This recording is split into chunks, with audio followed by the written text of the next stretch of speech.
contact Chicago, your departure 119.0. Alright, good, you know, Spirit 3072.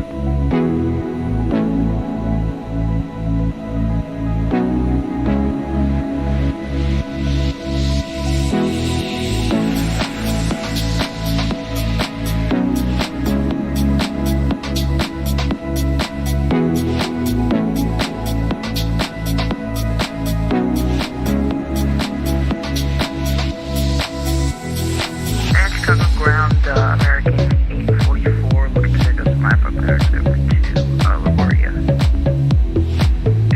American 844, O'Hare ground, roger, did you receive your PDC? We have not.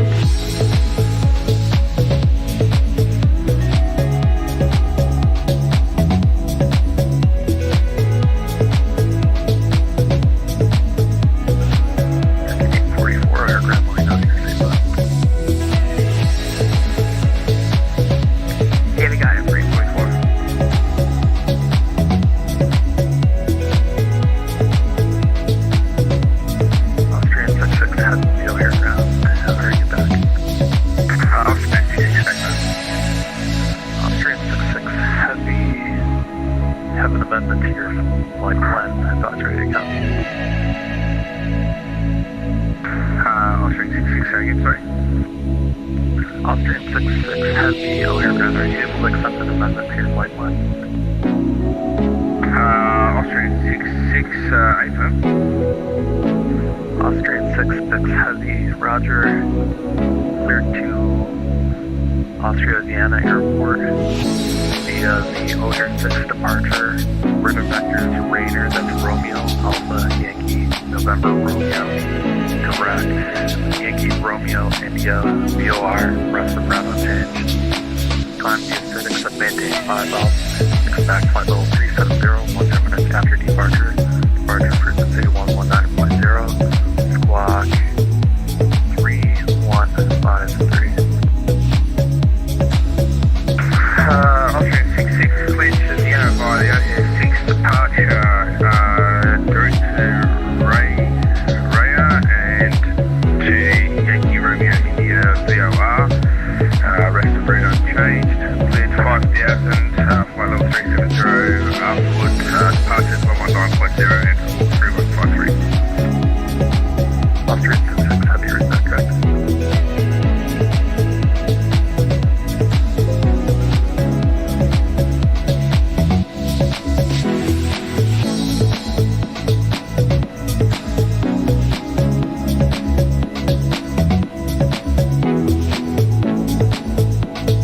And for American 844, we can receive that pre-order, please. American 844, O'Hare ground taken, sorry. For American 844, we do receive that pre-order, please. Or you did or did not? Affirmative, we did.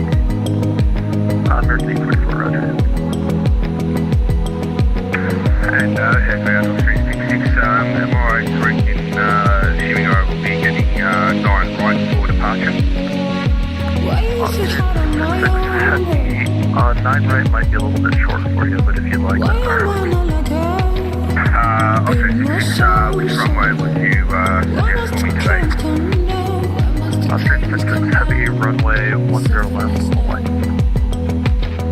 Austrian 66, 10 left.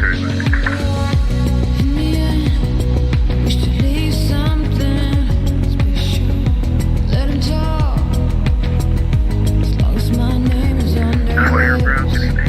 Good afternoon, American 1620 Hotel 16 with Gulf to Minneapolis. American 1620 O'Hare ground, don't see a flight plan on Yes, sir, I'm checking in here.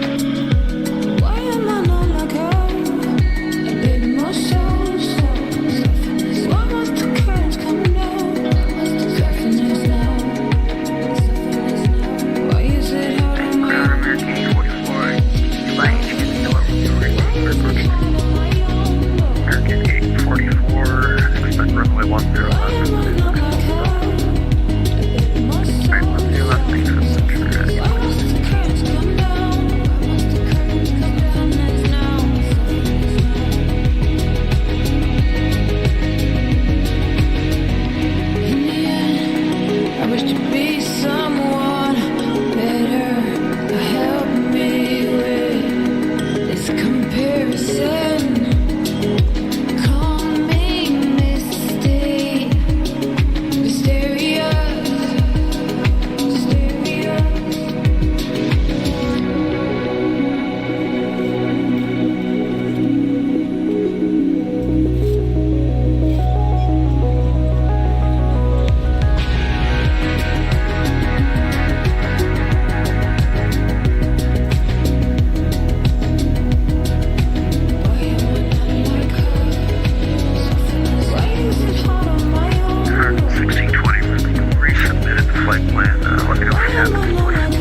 like to upload directly and then pump it over to VATSIM. I wish to be Let me try me. one more thing here. Chicago Grand, Australia 66. Austrian 66, clear ground. Okay, Ruben, I don't seem to have any SIDS in my FMC for some reason, and could you just confirm the first waypoint was Romeo Alpha Yankee Alpha Romeo?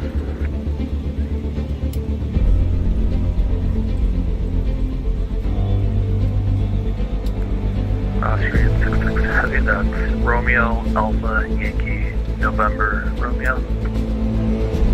Australia 666 for that.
Chicago O'Hare International, and we're here on this snowy day in Chicago. Let's hop on into the cockpit. This is United Flight 1956 service to Nashville, Tennessee, and there's a massive winter storm all over a good chunk of the United States, including right here in Chicago and in Nashville.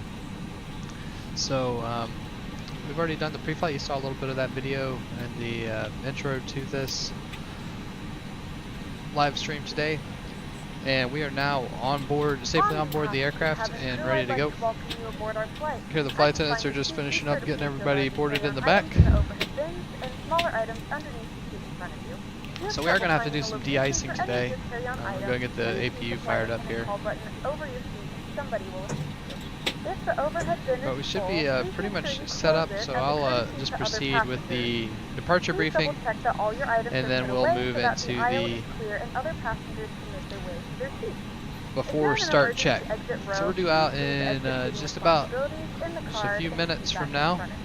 If you're not able to comply with these actions, please let a flight attendant know, so that way you can be released. So first thing I'll do, I'll pull up the message console. Larger electronic devices are stowed once you depart from the gate. You can see we got our PDC, our pre-departure clearance from ground a little while ago. So they have us going on the, it's as filed on the O'Hare 6 departure, maintain 5,000, 250 knots until advised. And departure frequency is going to be 119.0. And we'll get the runway assignment from the ground controller. We're also going to be planning on doing a de-icing here today, because we've had snow for a good chunk of the afternoon. It's not snowing at the moment, but there's a lot of ice on the ground, so we'll make sure they know that we want to go and get some de-icing. Current information here was Golf. It's about an hour old, so we should be getting a new one here soon, but winds are 010, 20 gust into 29, so pretty windy out there, 3/4 mile visibility. RVR 10 left, which is what we're planning for now, is 5,500 feet, variable up to 6,000. Light snow. 44 ready to push. Let me turn the volume down a bit. 44, push back in the ramps at your discretion. Advise ready to taxi.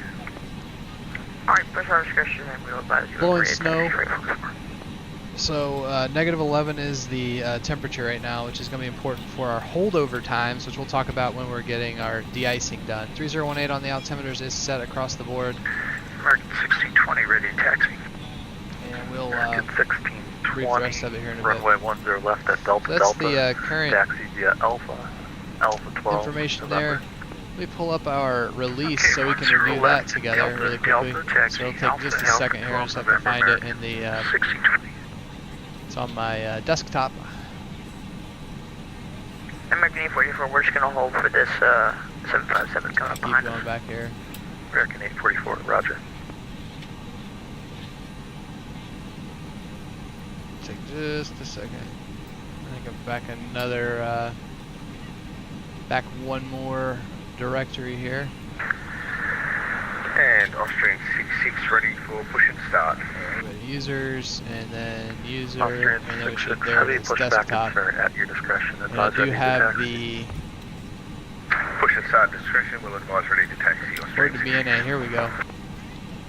So O'Hare to Nashville. This is our release that we'll be briefing off of today. 15 February 2021, United 1956 O'Hare to Nashville. That all matches up. The that's our route. We're going to be heading pretty much due south, right around that Illinois and Indiana border into Kentucky, and then down into Nashville. Alternate is Memphis. We have a takeoff alternate of Milwaukee in case we were to lose an engine and had to come back here and it was below minimums. That's something you have whenever the weather could be below approach minimums at the airport, Cat 1 approach minimums. Alright.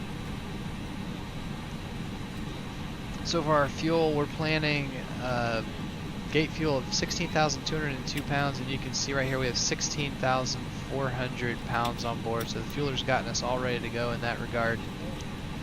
The weights are all good. Takeoff weight was 135, 153 pounds, and if we look here in the init B page of our McDo, See, we're at 135.3 for our takeoff weight, so that's all set up properly. We're good to go there. The weather, we just looked at the ATIS here. Let's look at the weather down in Nashville and also at our takeoff alternate of Milwaukee and our alternate of Memphis. So O'Hare here, you can see it's just pretty bad weather today, honestly. Unless you really like flying in winter weather, then the forecast is calling for a 1 mile light snow overcast at 1500 until 23Z. So this is our window temporarily between 20Z and 23Z, which we're currently at 2120Z. Winds 010, 15 gusts 25, half a mile snow, overcast 700.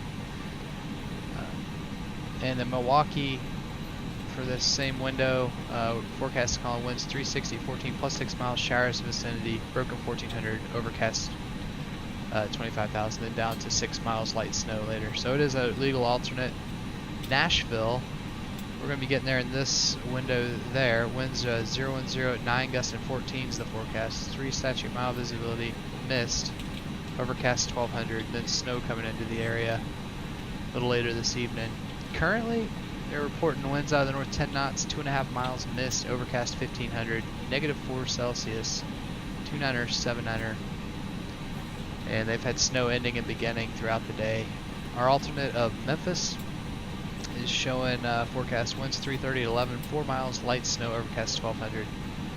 So it is a legal alternate, 600 foot overcast, or it's above 600 foot ceilings, and 2 miles visibility. They have ILSs available there, so it's good. NOTAM wise, there's some signets for the weather. We already looked at that before we got on the aircraft in the crew lounge. Checked all of that out. Other NOTAMs, everything, I mean, they have a lot of ice around the area. Nothing that should really affect us. Some runway closures, but they're not, these are not reflected here in VATSIM. So NOTAM wise, everything looked good. I did look through these earlier. I didn't look through every, honestly, you'll see it in any class Bravo airport, there are just enormous amount of NOTAMs. Everything looked good down in Nashville and Memphis, so NOTAMs were good. Maple 75.1, with you on Echo. Taxi out route. Let's, Maple 759er1. let's pull up our O'Hare charts here. We're going on Gulf 9. Maple 759er1, roger. Taxi via left Lima Alpha. Copy, turn left Lima So we're right there at Ground American we're 306 at for taxi. Southport. American Likely 2806, get runway 10 Southport left, Alpha past 9 Delta. Kilo, Open and taxi, over here to the Alpha, central de-icing 12, facility. We'll get de-iced, then head down to 10 Alpha Alpha left 12 November American at 2806. Delta intersection is what they were using. Maybe they'll let us go at Zulu. We'll have to see. But we have plenty of runway for either one. Have it calculated. Then there will be ice. We'll be using engine anti-ice. We can turn the wing anti-ice on. It'll only turn on for 30 seconds just to test that it's working here on the ground, and then it'll come on its own in the air. But we'll plan on having engine and wing anti-ice on for our departure today. For rejected takeoff, the other item with the icing around here, we're not going to put takeoff flaps in until we're about to take the runway, so we need to keep that in mind. That's a threat that we'll be watching out for. Also, for rejected takeoff, below 80 knots we'll abort the takeoff for a variety of reasons. Above 80 knots we're only going to abort the takeoff if there's an engine fire on the aircraft, or there's an inability of the aircraft to either become or remain airborne. For our speeds, these speeds here on the... We're ready to go when you are. Alright, thank you. Flight attendants just let us know they are all boarded in the back. So Good afternoon, ladies and gentlemen, and welcome aboard flight trying to get 1956 our McDo with here on the service FO to side. Tennessee. Okay. Our flight time will be roughly 1 hour. So V1's 134, VR 134, V2 138, flaps 1 takeoff, and we're going to be doing a toga takeoff with the ice. Get up off the grounds. Get out of here. All tray tables and seat backs are in the full upright and locked position for departure. Cabin crew, American air 2806. Takeoff profile, we have to climb up, Give way to the Air Canada E172. check the flaps, Roger, roll position, give way to accelerate the above Ecam. 1,000 feet, and we have some crossing restrictions to meet on the O'Hare 6 departure, which we were filed on. Let's look at that really quickly. We go back here and pull up the O'Hare 6 departure so y'all can see. So on the O'Hare 6 departure, you can see where that speed restriction is in our clearance. All turbojet departures in all directions maintain 250 knots until advised by air traffic control. And I have the Chicago VOR right there in one. You can see it right here. 1620. So we're 5.5 miles from Chicago. We need to be at or above 3,000, at or above 4,000 at 8.5 American from the 1620. Chicago VOR. Sorry So we'll about keep that. climbing Contact quickly. Chicago They'll give us a heading 9.0. See you. initially. Okay, 19.0. Thanks for the help today. And there's the text what we're saying, maintaining 5,000. So that's set. We already checked the squawk code and all that. And then it's as filed, which American 28. let's go back here and we'll continue check taxi, that route. American 2806.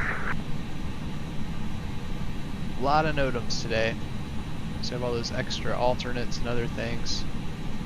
Okay, here we go. So now we can check this. I usually go to the plan mode on the nav display there, so we can make sure we don't have any serious discontinuities. Alright, so first thing we have Austrian 66 ready for the taxi, flight runway plan. 10 left. Austrian 66. Have We you have here? Comiskey, Roger. Taxi Karen, via Seibel, Yankee Zulu. Hold short runway. and then Park City. And then we're on to the arrival. Taxi via Yankee and Zulu, and hold short runway 10, Austrian 66. Should check it in the chart here. 66. Let's check out Nashville. Roger. Yankee. You'll Type that in show real up quickly. as Delta, depending on which seat you have. Hold short 9 or Alright, there's VNA and Yankee, okay, so and then hold Ryman short runway arrival. 9, Austrian 66. so we have Gamma at or below 230, which it's not reflecting right there, so I need to get that set in here. Altitude constraint, let's say below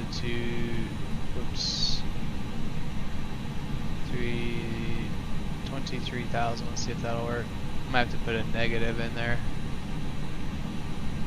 Let's try this. Negative. See if this will work. Yeah, there we go. At or below flight level 230. That's why you guys check these things, because sometimes it's not reflected. So Gamma at or below flight level 230. We have Ryman between 190 and 11. There's snowing again outside. Pecky at or above 10,000. Jonal. Pecky at or above 10. Jonal at or above 9,000, which we see here. And then we have Obate 250 knots at 9,000. Looks like we could be between 12 and 6 on the actual arrival there. That'll work at 9. Then Jenkins. This is going to be dependent on which runway they give us. I think they're going to give us 2 right. So Jenkins at 250 knots at above 6,000. Waymar at 210 knots at 5,000. And then vectors from there to the runway. Planned distance in the FMS is showing, the MECDU is showing 384 miles, nautical miles, and on the release. Chicago Ground, Maple 7591 at the gate, engine shut down, thanks for ATC. Let's go back here. 7591. No We are aircraft. showing a distance of 405, so that all matches. And transition altitude today will be flight level 180, departure frequency is 119.0. Terrain and obstacles, just the city out to the east of us. Engine failure procedures will go straight out, climb to 3,000, and then likely we'll go up to our takeoff alternate of Milwaukee since they have better weather. American 2806. Alright. Monitor departure 119. That's all I have. Let's do our Good day. before start check. Departure briefing is complete. FMC's radios, program set, verified, 8 ears, nav aligned, hydraulic system set, fuel panel, 6 pumps on, auto cross feet closed, fuel quantity 16,360 pounds, cleared and cross-checked, cabin signs on, hydraulic quantity normal, oil quantity normal, oxygen check complete.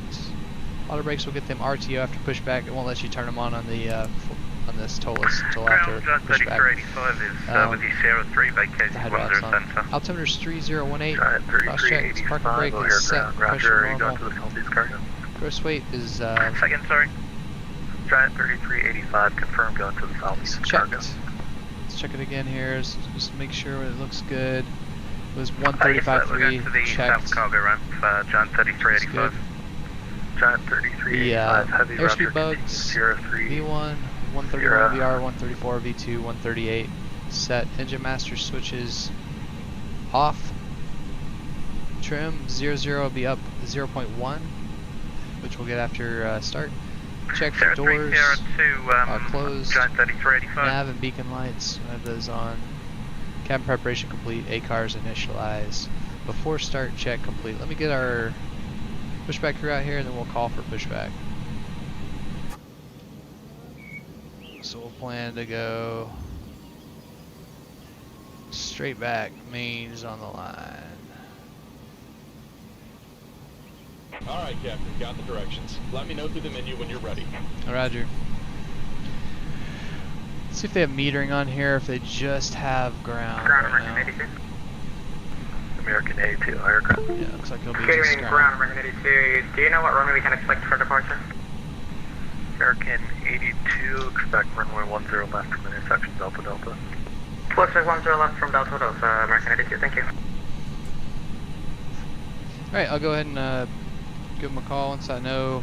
We still need to get rid of all of the, let me get rid of all the ground handling here. Everybody needs to drive away. Need to get the external power disconnected. There we go. And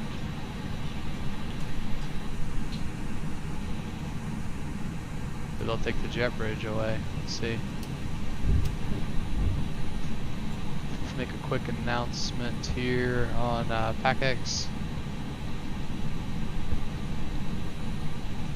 And ladies and gentlemen, from the flight deck, Captain speaking. Welcome aboard United Flight 1956 with direct service to Nashville, Tennessee.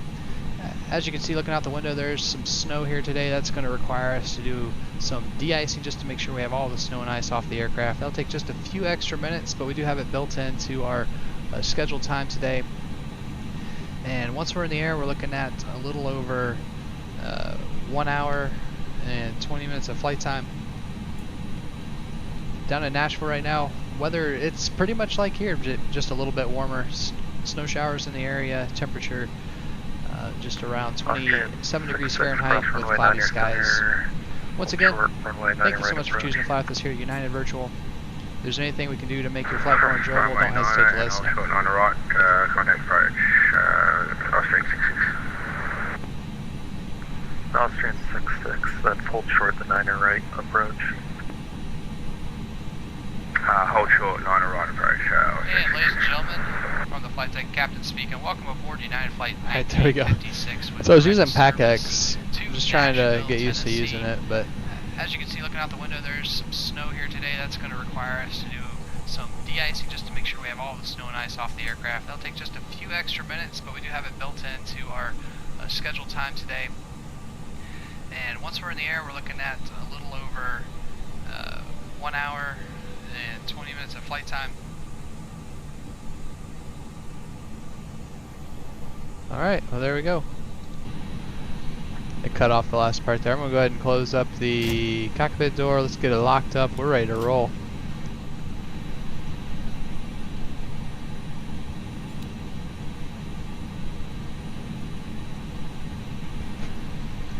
And let me get the latest ATIS. I think they have a new ATIS here. American 844, O'Hare ground, runway 10 left at Delta Delta. Taxi via Alpha, Alpha 12, November. Hotel is the newest ATIS.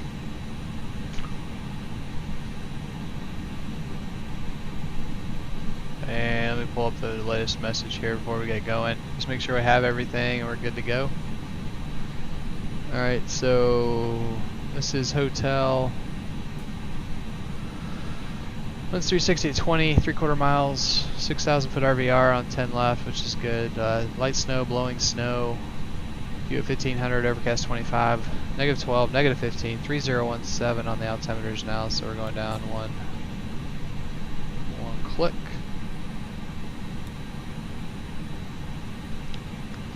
And simultaneous approaches, departures expect 9 right, 10 left from Delta Delta, 10,093 feet available, which we are aware of.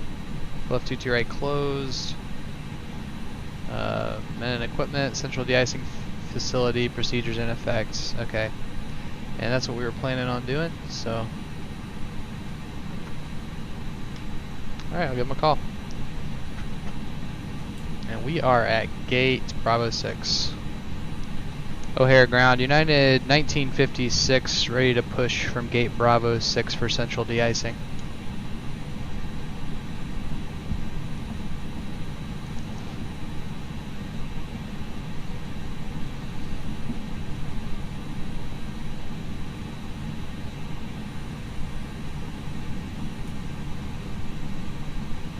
Oh, we got switched off there. Hold up. We need to go to 1219. Let me try that again. Pretty sure they're on 1219. Yep, 1219.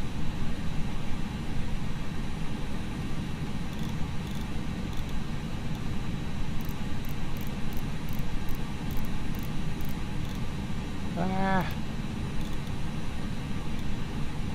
Camera kind of jumps around, makes it hard to see things sometimes. There we go. 1219. Let's try. O'Hare ground, United 1956 at Bravo 6, ready to push and start to taxi to central de-icing with hotel. United 1956 O'Hare ground, advise short of Alpha ready taxi. We'll advise short of Alpha ready taxi, United 1956. Okay, we'll Austrian 66 ready to push back. I'll let them know. Taxiway Juliet.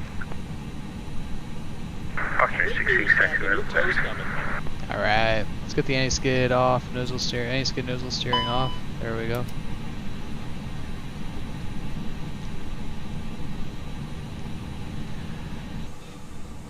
Ground, American 82, ready for push and start at Hotel 12. American 82 O'Hare ground, roger, advise ready to taxi short. Pretty good amount of traffic here today. Push out for Alpha taxi, American 82. There's the jump seat view. It's actually a lot of space up in the Airbus A319 or A320 cockpit. But if you're riding jump seat, this would be your view right here. Not a bad view at all. But you can't beat the captain's view.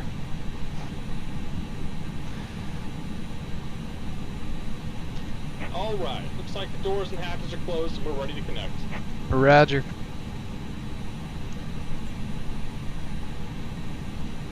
Alright, he said we need to advise when we're short of Alpha. Let's take a quick look at that just so we're short of Alpha. That's going to be this inner pad. So we'll taxi to the south port. Let me get the 29 Bravo on here. That usually gets your gates. Yeah, I see parking gates right here. So we're parked right now at Bravo 6. So we'll take probably taxi lane Bravo down to the south port and then we'll give them a call. Welcome aboard, Captain. Toes connected, bypass pins inserted. Go and kill the parking brake when you're ready to go. Roger. Looks like we're all clear. We're ready to roll. Brakes released, clear to push. Here comes the pushback. Line them up.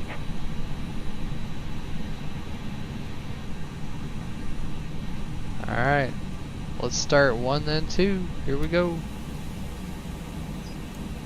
Let's get a quick view of this engine start here.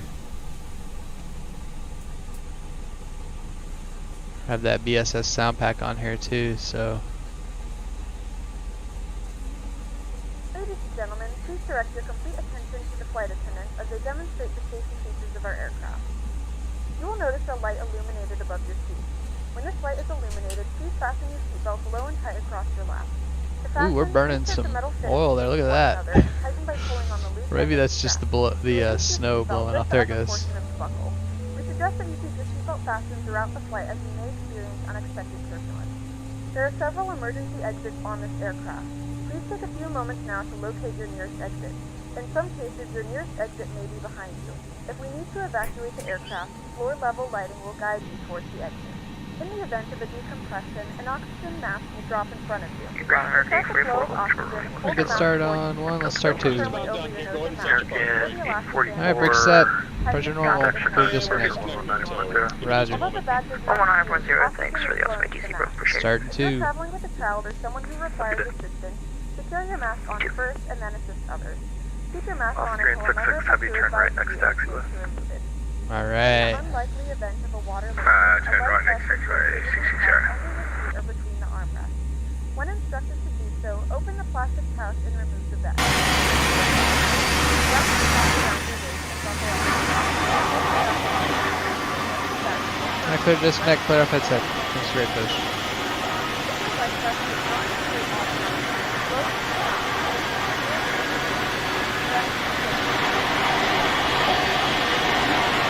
As a secondary flotation device.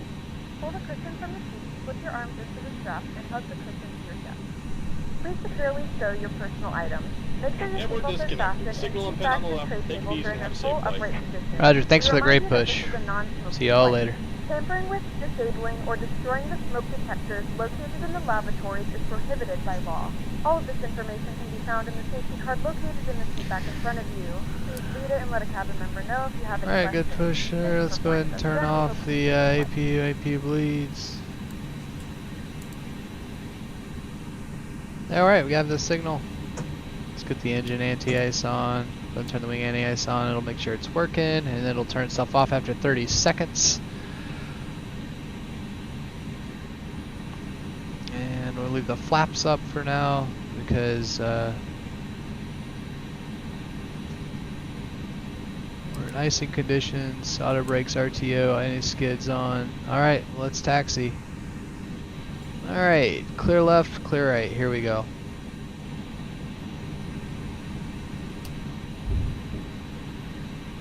Whoa, we're sliding. Did you see that? That's the ice.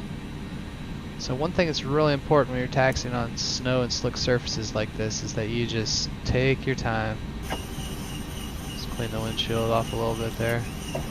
Austrian 66, heavy contact Chicago departure. We're just going to take it really easy today. Over to de-icing. Point, sir. Thank you very much for your assistance, Austrian 66.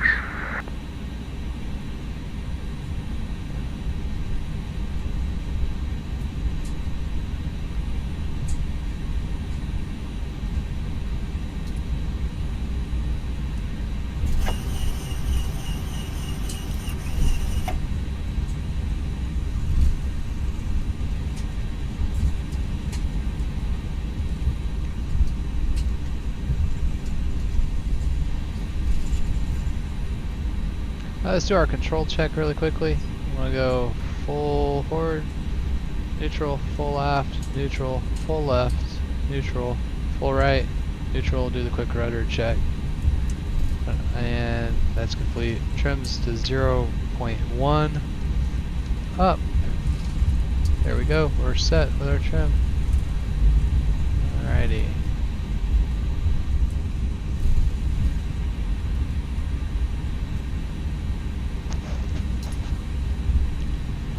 O'Hare ground, United 1956 exiting at the South Port with hotel for central de-icing. 1956 O'Hare ground, roger. Alpha 7 Tango join uniform. Alpha 7 Tango join uniform, United 1956. United 1956, squawk normal. Wilco. See, yeah, I forgot to turn that on. Yeah, let's do a quick, whoops. Make sure I got everything set here. And transponder's on. Okay, good. And ground, are you picking up the transponder for United 1956 now? Yeah, 1956, affirmative. Roger, thanks. Okay, so we're doing Alpha, right turn Alpha, left turn Alpha 7, turn Tango, left uniform. Okay, so here we go. Clear left, clear right. So when you're taxiing at Chicago O'Hare in real life. It's really exciting because it's kind of a free for all. I personally like it a lot, but I know it can make some guys kind of uncomfortable because obviously right here in VATSIM there's not nearly as much traffic as you might have in real world. In the real world, but yeah, they'll basically just tell you, yeah, join Alpha, go around clockwise, and you just find your place in line and follow the rest of the guys, and join up in the conga line at the end to get in line for the runway. Okay, now this is a place where we're gonna have to be very careful, turning left on a slick taxiway. All right, so Alpha 7. We don't want to take the first right turn onto Bravo. We want to take the next one onto Tango down there. You can see Tango on the sign.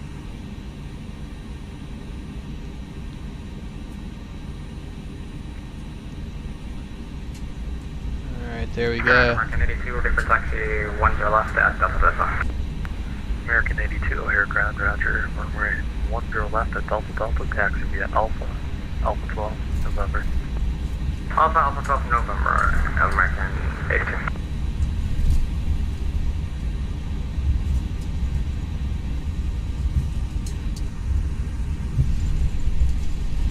Yeah, they got the taxiway is relatively clear here, which is good. Alright, Tango, next right turn. So again, we gotta make sure we're not slow. It's so easy to... I feel like every winter you hear about aircraft that are sliding off the ends of runways or off taxiways. It could always happen to you. That's the thing. You don't ever want to get too judgy when you're looking at these things that happen in the real world, because just like when you're driving a car, it can look perfectly fine, like out here in front of us, and all of a sudden you're in some clear ice and you're out of control. So you just do the best you can, manage the risks as best you can, and the ice is definitely a risk for us today. Right, so central de-icing facility is right over here. Taking a left on uniform, we'll go right into central de-ice, and then we'll contact the Iceman, get the de-icing complete, and be underway.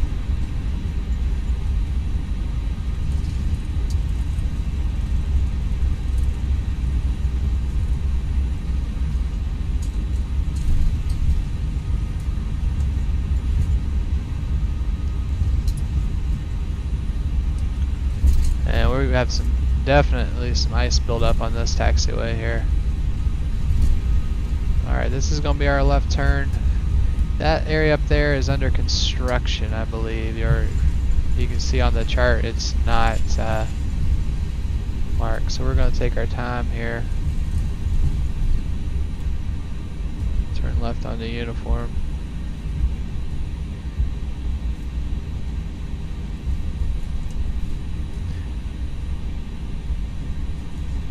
Pull up. I'll make an announcement in the back so everyone's aware of what's going on.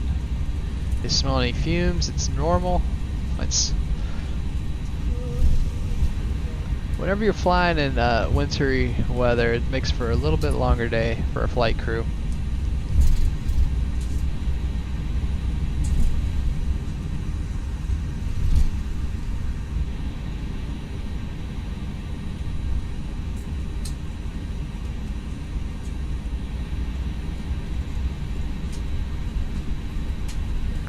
Fire Ground, good afternoon. American 718 with Intl, request IFR clearance to JFK.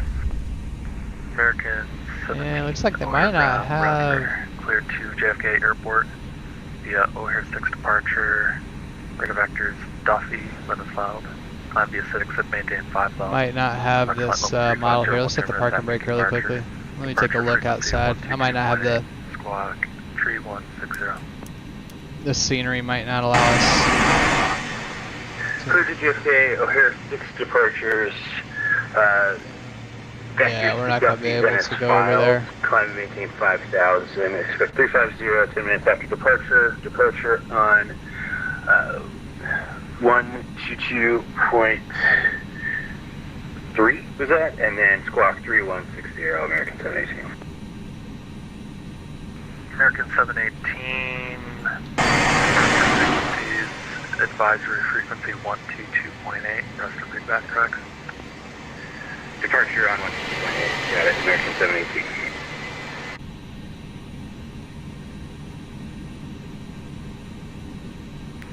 American 82 contact. I'll call up departure ground and let them know. 191.0.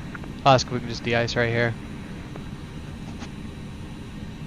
And O'Hare ground, United 1956. Looks like our scenery doesn't extend all the way over to the central de-icing. Is it okay if we stop here at the intersection of Uniform Sierra Sierra to do our de-icing? American, or correction, yeah, 1956, approved as requested. Roger, thank you. Okay, so we're set. In real life, we'd head over to the central de-icing facility, but while the scenery is great, it does not have that modeled yet. So let's go ahead. I'm going to make our announcement in the back. PACX. Ladies and gentlemen, Captain from the flight deck. We pulled over here into the de-icing pad. We're just going to have the ground crew spray off all the snow and ice really quickly, and it'll take just a few minutes. If you smell the soapy smell in the cabin, that's completely normal. Do not be alarmed. And we'll be underway shortly to get on takeoff and in the air toward Nashville. Once again, welcome aboard.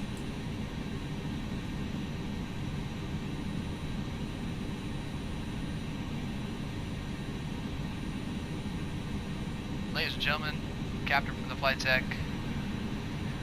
We pulled over here into the de-icing pad. We're just going to have the ground crew spray We're going to off start all the snow and going ice through really the quickly, and ground it'll take just a procedure few for minutes. ground If you de-icing and smell, anti-icing. almost We a can soapy leave smell in the cabin, that's completely normal. Do for not be applying alarmed. fluid, cabin And we'll mode, be underway shortly. cabin pressure mode selector, check auto, Take which off it and in is. the air toward Nashville. And we check it down here. Once again, Whoops, sorry. welcome aboard. Check it down here, go into pressure. And we're in auto mode, as you can see right there. So we're good with cabin pressure in auto mode. Engine bleed 1 and 2 off. Let me turn this off. Engine bleed 1 off. Engine bleed 2 off. APU bleed is already off. Ditching push button. And that's associated. Ditching push button on. This prevents de-icing fluid from entering the aircraft. Thrust levers, check idle. They are at idle. Aircraft prepared for spraying. Inform ground crew. Alright, so we're prepared for de-icing. This is a checklist I just pulled off the internet. They have a lot of things. So this is the universal de-ice tool. I posted a link in the YouTube video if you wanted to use this in your X-plane. So we're going to do type 1 and type 4 today. So type 1 is going to get us going. So I'd say Iceman, United 1956 were configured for de-ice, type 1 and type 4. Full body. And they'd read back and say affirmative. And at the end they're going to give us a report.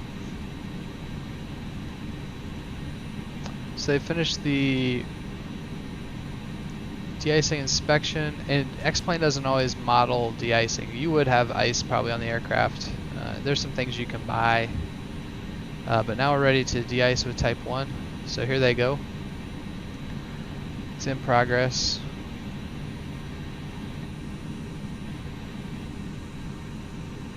Which they don't, this add-on does not show the de-icing trucks going around, but it'd be interesting to see.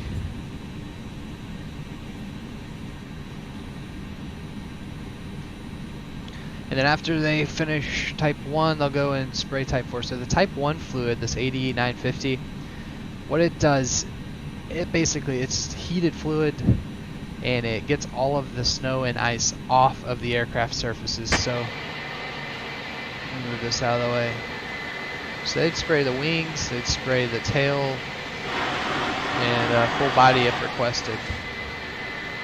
And so it'll get all the ice off. And then when they finish that, we're going to do type 4, which that's the anti-icing fluid. Okay, so see, look at this holdover. It's only 7 minutes for type 1 fluid, which means you'd have 7 minutes to get in the air before it expire. But now we'll do the Type 4 that we requested. And that's that green fluid you usually see when if you've ever flown in icing conditions, and it clings to the aircraft surfaces and slowly bleeds off as the airspeed increases. And you'll see this holdover time is going to be much, much greater. So I have the United Virtual Airlines holdover charts, which you can get off of their website if you join. It's available to all pilots. But for Type 4 fluid holdover times, and if it's between -4C and -14C, and it's going to be a 75-25 mixture, I believe. We're looking at a holdover time in snow of 20 minutes. And it'll give us probably a more accurate time here on this. But from that point forward, we'd have 20 minutes to get going.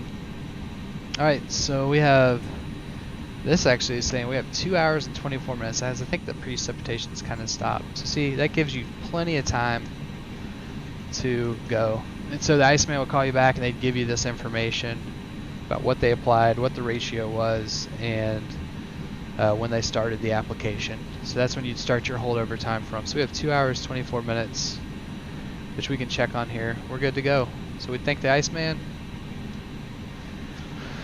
And now we continue with our checklist. Upon completion of the spraying operation, ditching push button, turn that back off, put the cover back on. Outflow valve, check that that's open. So we'll go over here to pressurization. Now we're checking this before we get the, see it opening back up, there it goes. Checking this before we turn the packs back on. So, or the engine bleeds back on. So engine bleed 1 and engine bleed 2 on. So if that outflow valve is closed, and you turn the engine bleeds on, it'll probably even start pressurizing rapidly inside, and your ears would kill you. Alright, ground equipment's removed, de-icing, anti-icing report received. And then we wait a couple minutes before we would turn APU bleed on, but we're not using the APU right now. Normal procedures resume. Okay. So I'll call up ground and let them know we're ready to continue taxi for takeoff. 10 left. O'Hare ground, United 1956 at intersection Uniform Sierra Sierra, ready to taxi for departure 10 left Delta Delta. United 1956 O'Hare ground, roger. Are you able to make any turns from there? Affirmative, we are. 1956, if able, join taxi uniform. Say again. United 1956, if able, actually, are you able to make it on the Tango? Affirmative. We could do a 180 and get back onto Tango. United 1956.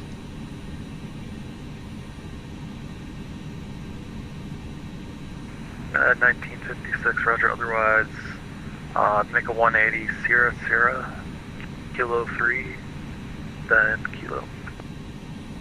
Alright, we can do that. Runway 10 left, Delta Delta, taxi Sierra Sierra, Kilo 3, Kilo, United 1956. Okay, so there we go. We're going to do Sierra Sierra, Kilo 3, Kilo, and Delta Delta. So here we go. Park brake is off. Taxi lights on, and here we go.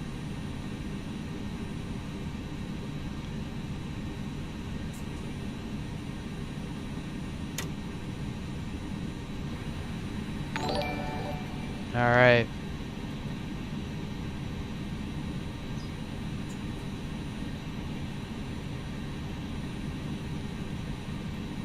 Let's see if we can get this going here. I do not know why we're not moving.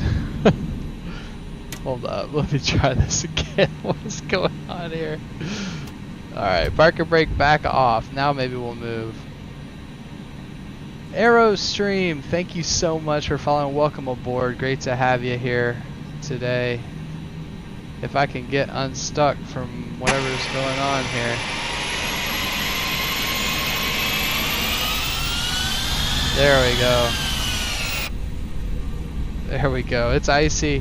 Must have gotten our wheels completely stuck because now we're moving. We gotta stay on the runway or taxiway here. Alright, so Sierra all the way down to Kilo 3. This is an old runway. You can see it's wide enough to be a runway. That's why we could do that 180 turn. But look at how the edge lights are blue now. So it is just a taxiway. Alrighty, we'll continue this taxi south on Sierra. And it looks like it should turn into Kilo 3, but like I said, the scenery isn't necessarily matching up with the actual airport diagram right now, so we'll just have to be really careful. That's another reason this Avatab's great with the aircraft tracker, because it can keep you up to speed. And let me see, I'm gonna pull up my Twitch stream so I can see chat with all of y'all over on Twitch right now. For some reason it's not showing my Twitch chat on my screen here, so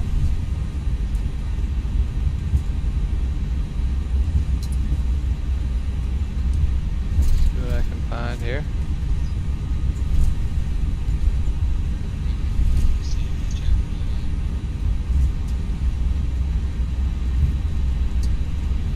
Yeah, for those of you over on Twitch, for some reason they put the wrong title. We're actually flying from Chicago O'Hare to Nashville today in the middle of a winter storm. You can see this does not look like Hawaii outside. It is definitely not. If it snowed like this in Hawaii, there would be some big things happening. It'd be like the end of the world or something. Have this much snow. Chicago Weather 2151 Zulu, wind now 350 at 17. Alright, Kilo 3 is coming up next right turn. We'll make sure we get that.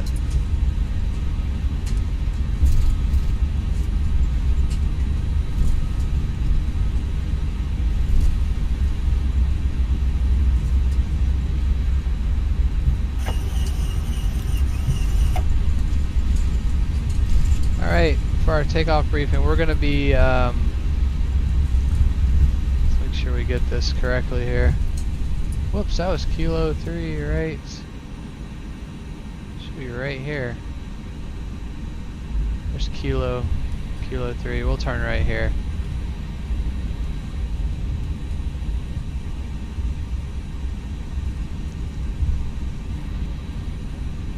See, this does not exist anymore in real life at O'Hare, apparently.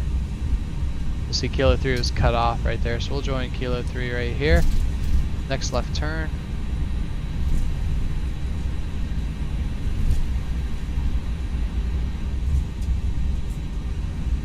And we're actually already on Kilo, so we don't need to take a left. Alright, excellent. Alright, so like I said, we're planning 10 left for departure. Delta Delta transition, we're showing 10 left in the MEC2 there. We'll set the flaps for takeoff right before departure. I'm actually going to set it now just so we don't forget. We're pretty much already ready for takeoff, so flaps are going to 1. Engine and wing anti-ice on.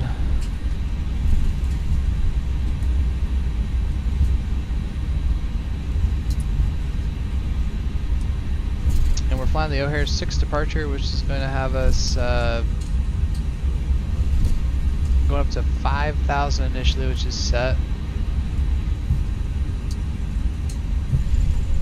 And we have to cross 5.5 miles from Chicago VOR. Grand American 718. At above 3,000, 8.5 at above 4,000. 718 O'Hare ground. And 250 Are knots you able still, to accept guys. runway 10 left at Delta Delta today? Right, that's our target. Affirm American 718. American 718, That's us, runway push right 10 cap left for at departure. Delta Delta, taxi via Alpha 15. Alright, let's go ahead and do the before takeoff check. Here's Delta Delta. Runway 10 left at Delta Flaps Delta, taxi via 1, Alpha, plan, Alpha indicating green light 15, detent. November, American 718. Control check complete, FCU, managed speed, and nav for now it's going to be a heading. Engine anti-ice is on, engine mode selector is on ignition start due to the icing conditions. Trims, weight, speeds, check set, FMCs, radios, program set for departure. Ojibwa's radar. Let's go ahead and turn the radar on.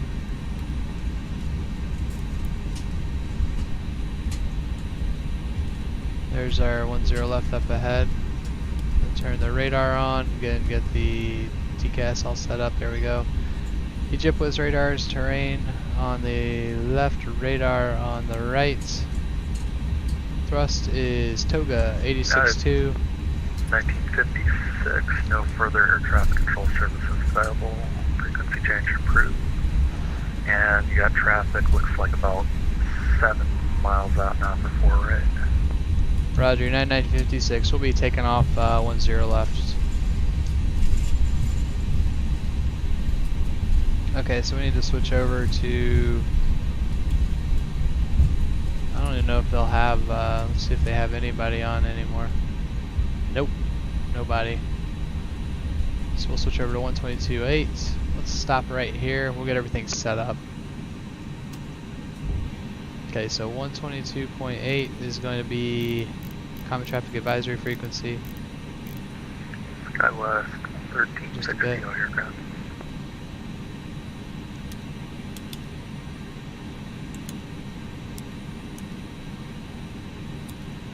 Strobe lights on, so cabin notifications complete, transponder TARA, takeoff memo green, landing strobe lights on, before takeoff check complete.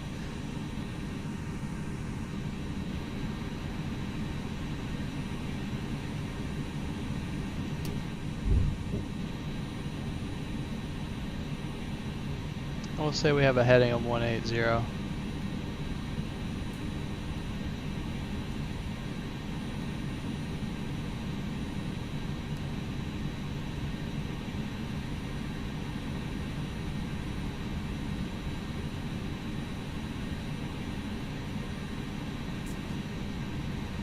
I'll go ahead and switch over. Chicago Air traffic, United 1956, Airbus A319, taking off runway 10 left at Delta Delta, turning right heading 180 via the O'Hare 6 departure. Any traffic in the area, please advise. O'Hare International.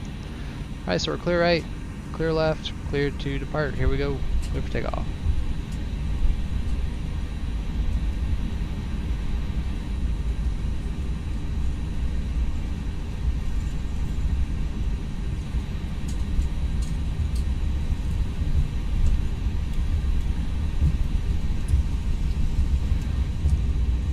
We'll get our wipers on, we'll turn them off right after we rotate. 10 left Delta Delta, verified on the sign. Alright, I have controls. Here we go, let's make sure we're going dead straight before we put any extra thrust on here. See the ice and snow on the runway. Here we go. 50% and set thrust. Snow's back. Mantoga, SRS. I'll throttle his arms. We're drifting a little bit. Some very slight movements, 90 knots. Alright, V1, rotate. Let's get off this ice. Positive rate, you're up.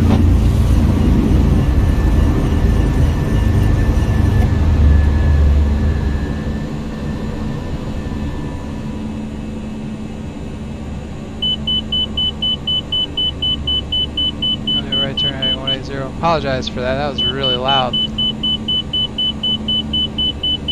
Flaps up.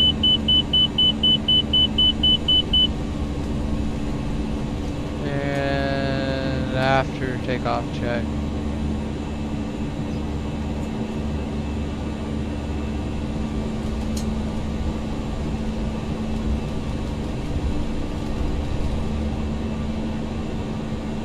And set climb thrust.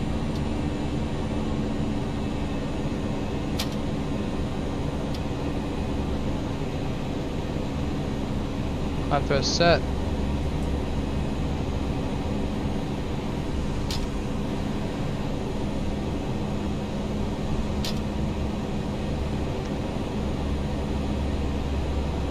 Alright, there we are, heading at 180. More 5,000, autopilot on. Out.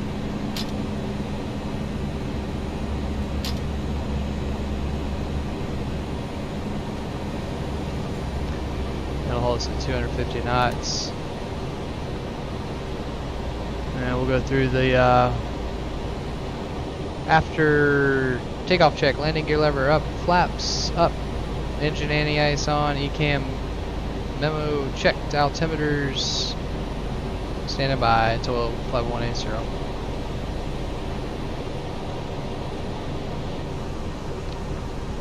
Typically they'll have you hang out here and at 5,000 for a bit. Let's do a quick flyby. Watch your ears. Here we go.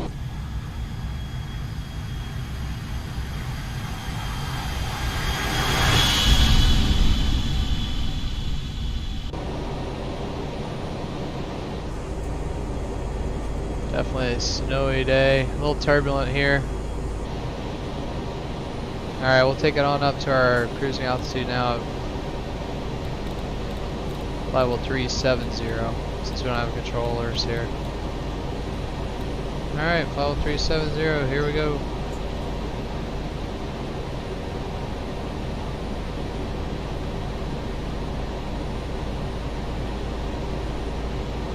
And proceed direct Comiskey. Air traffic, American 718 lining up, runway 10 left for departure.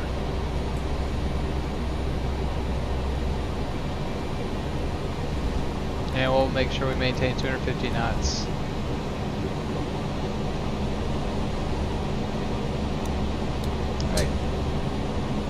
Alright, we see Comiskey out there. Yeah, just try to make sure I can always see the next, at least the next waypoint on the ND display there. It's a good technique.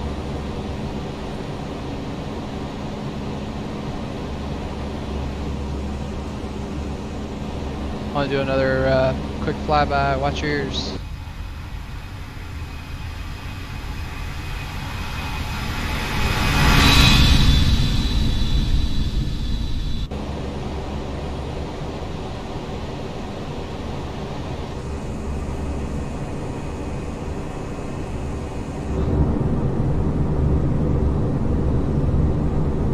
Beautiful view out there. It's always blue skies above on any given day. That's the best thing about flying for a living is you can always find the blue skies.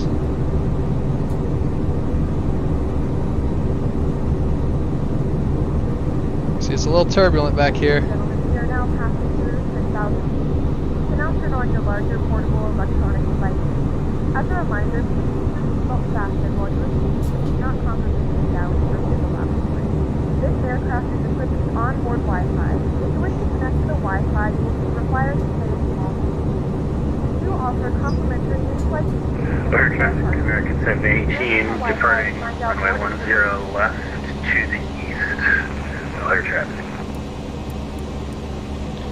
Alright, looks like we're out of the icing conditions. So we'll go back to standard on the anti-ice. Wings are coming off. And engine anti-ice is off.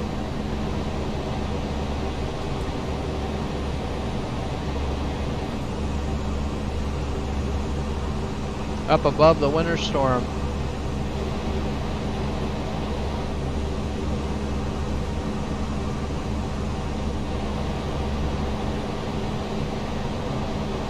Boy, is it bumpy. I think Comiskey, usually by Comiskey they'll give you a normal speed. Sometimes you have to request it going out of O'Hare, but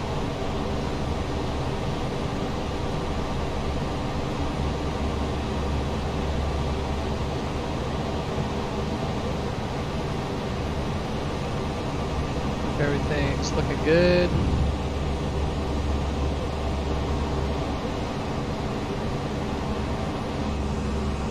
Have our jump seat view here.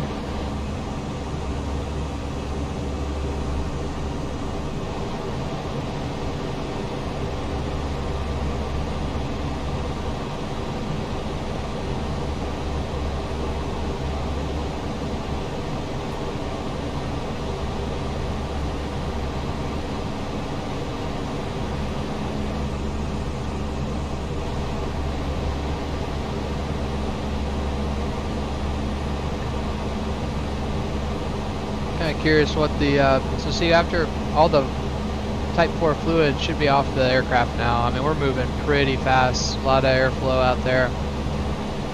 True airspeed's at 309, indicated at 250, ground speed's 275. So I can't remember the exact airspeed that the fluid bleeds off at, but it would have been long ago. But definitely recommend this universal de-ice tool if you want to try to simulate some de-icing fluid. Use de-icing procedures. And like I said, I just googled Airbus A320, A319 checklists, and they had a generic de-icing fluid. I think Airbus actually put it out. American 718, traffic, we're down 300, direct Gussie, direction to the east. And there's flight level 180, so we'll go ahead and turn off our lights. Sail temperature is standard.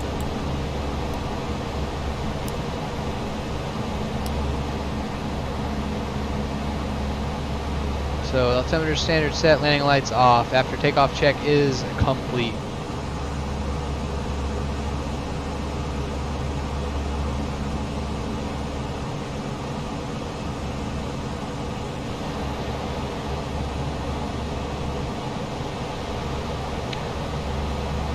Get a cool view of that. This looks really pretty out there with the sun and the clouds. It's really cool.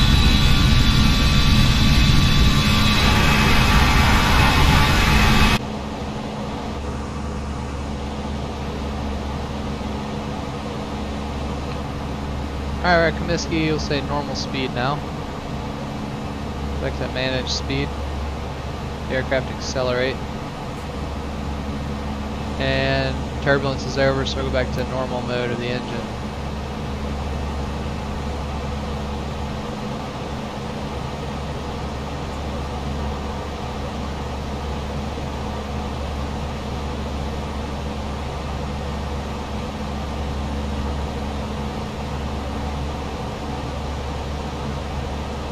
My cup of coffee up here with me. Take a sip.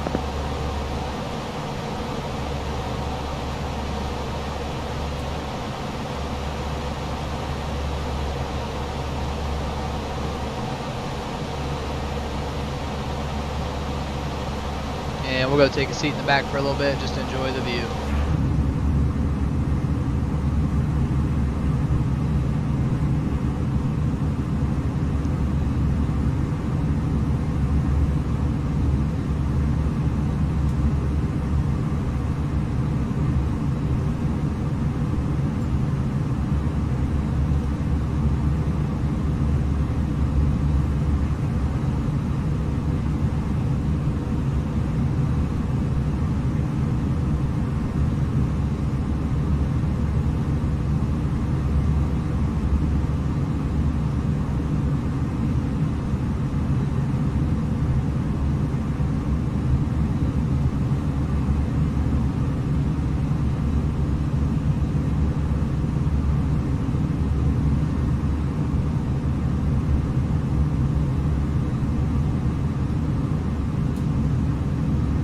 Blue skies, that's right. Blue skies up here. It's beautiful.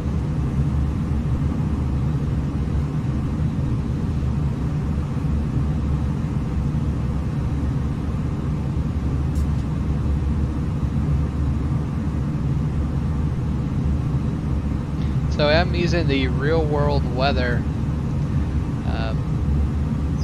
Use Active Sky XP along with Ultimate Weather XP, and so this is, you can see, it has all the winds modeled, the different cloud layers. So this is pretty close to what the weather conditions would be if you were flying this route right now between Chicago and Nashville over the winter storm.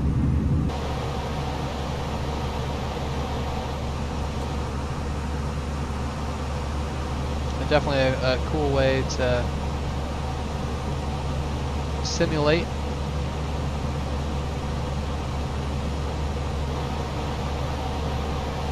On here, so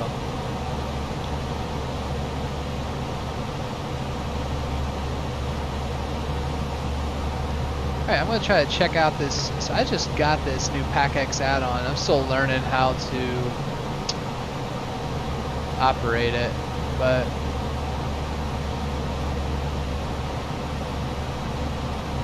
we'll leave all of this alone. Interact with passengers and crew. Flight status. Passengers are not very happy. We're probably pretty late. I don't think they liked that takeoff. It was maybe a little bit abrupt, to say the least. Seatbelt sign assistance. Okay, well that's cool. Yeah, I'm trying to learn how this works. So,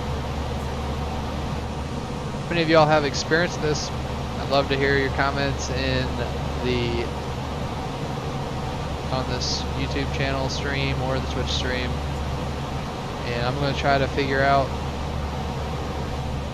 what I can do better with this system. I still just have to learn it. Alright, we need to check in with our fuel burn here pretty soon. I think there's supposed to be a way I can make sure that the passengers are getting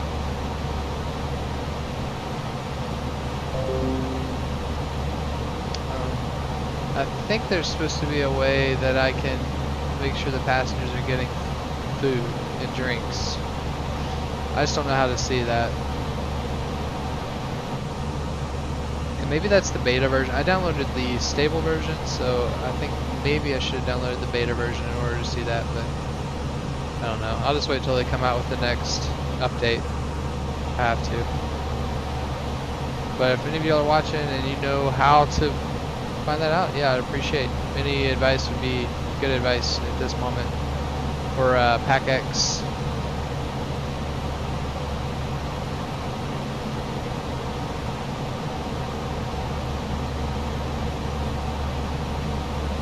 But I'll make an announcement once we get up to cruise flight.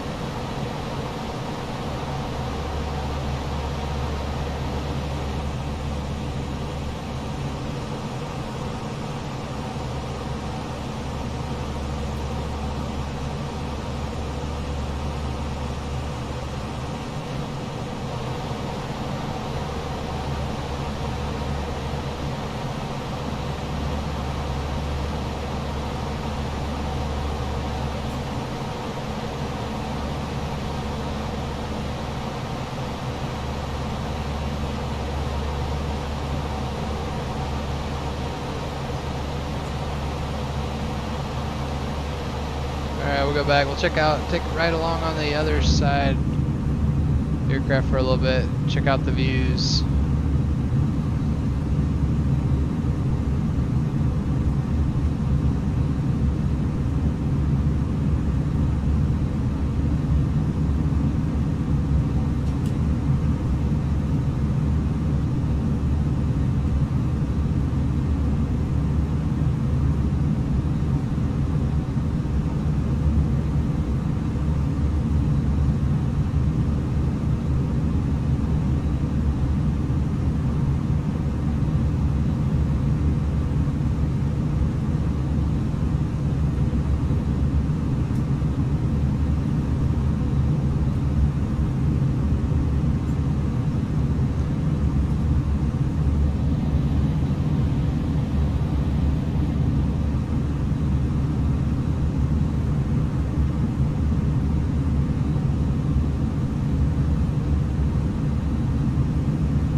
I'll play a little bit of cruise music here for us for a little bit while we're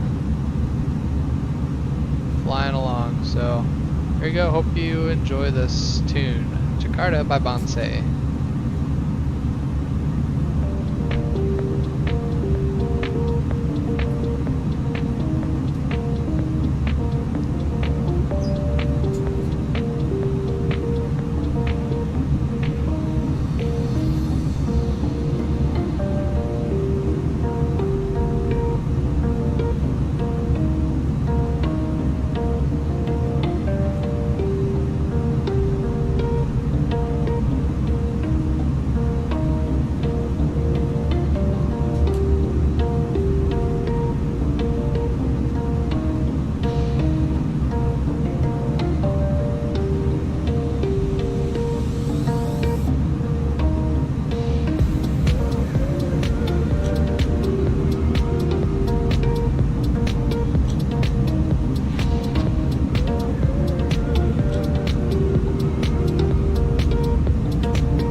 Alright, well, we're getting up to our cruising altitude now. We're 36 for 37,000 feet.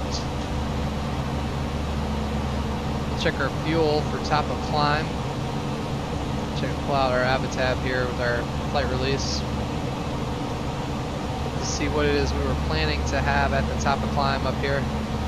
Looks like we're planning to have 12,424 pounds. Right now we're showing 12,300.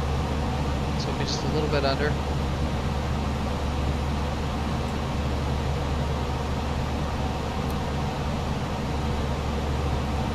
At Seibel, actually, we were showing 12,194.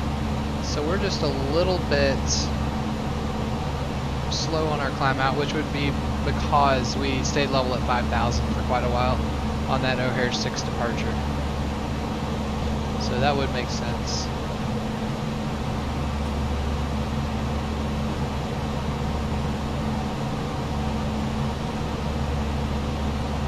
Alright, so we'll check here. I'll record what we get for our top climb. It looks like we'll be entering Indianapolis Center soon. I'll have to see if they're still online, which they were earlier. I hope they're still on. That'd be cool to some more traffic control service, which they are online. Okay, great.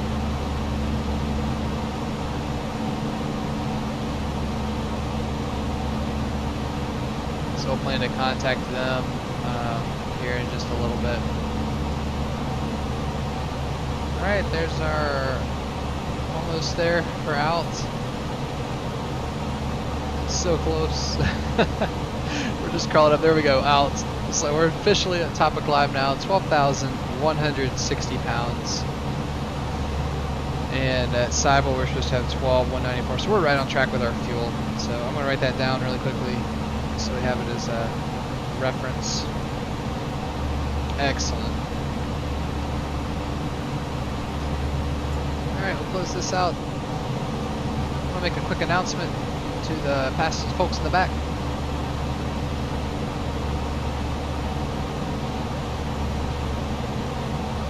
Hey, ladies and gentlemen, Captain speaking up in the flight deck.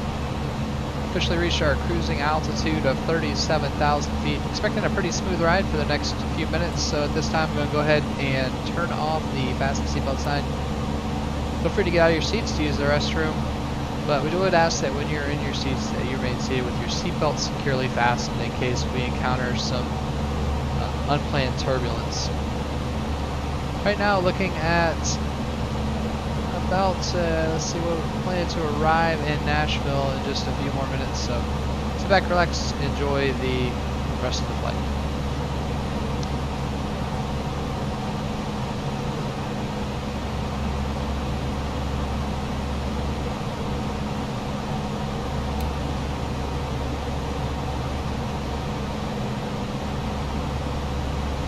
Ladies and gentlemen, the flight crew has turned on the fasten seatbelt sign.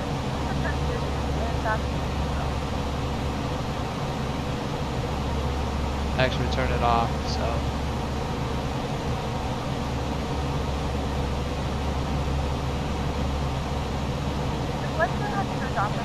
As you can see, I'm still learning. I'm still trying to figure out how to use this PackX thing. It's a cool idea, but I'm just gonna keep playing around with it. Like I said, if you all have experience with it, please, love to hear from you, because one thing about aviation is you are always learning. If you ever think you don't have anything else to learn, you are deceiving yourself. Alright, 119er, 0.55. Here we go, over to Indy Center.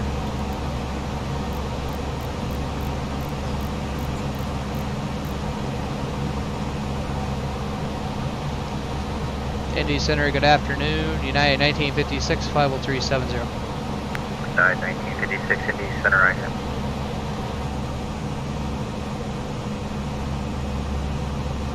Alright, hit the ident button.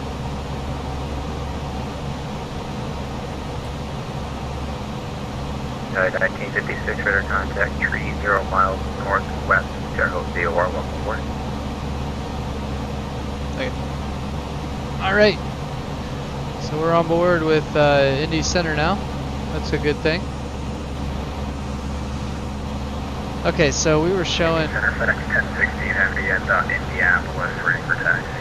2317 Zulu for our arrival. Heavy, Indy Center, runway 5, right taxi via Delta. About 40, On 5 right by 6 minutes from now. Delta, FedEx 1016 Heavy. 44 minutes, so too much longer.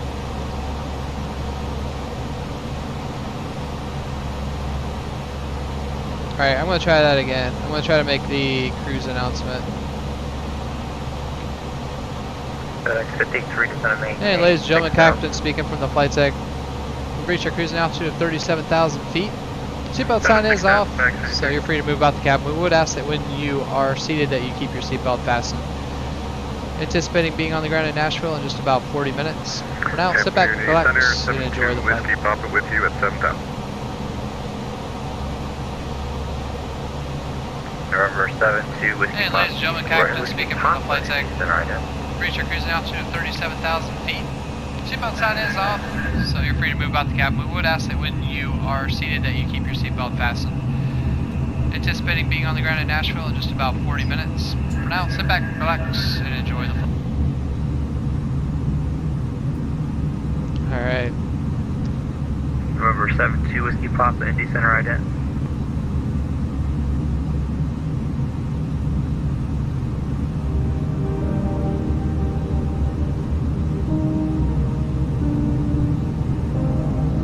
And we'll just take a moment to relax and soak in the beautiful view above the winter storm below.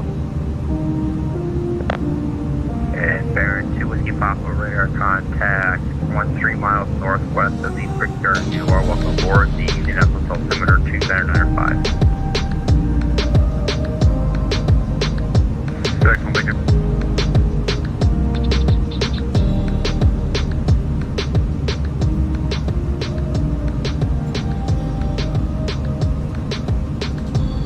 Indy Center, Delta 2281, ready to go 5 right. Delta 2281, wind at Indianapolis 03019, flight heading 070, runway 5 right, clear for takeoff.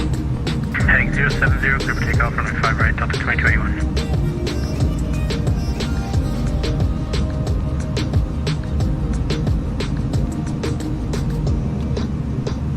American 1118, Lima Airspace to North Chicago, offline, radar service, turn negative, frequency change approved, have a nice flight. Over to Unicom, and have a nice day, bye-bye.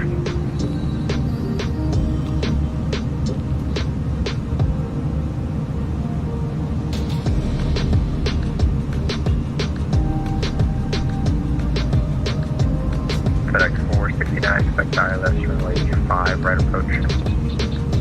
McDonald's flight right approach, FedEx 469.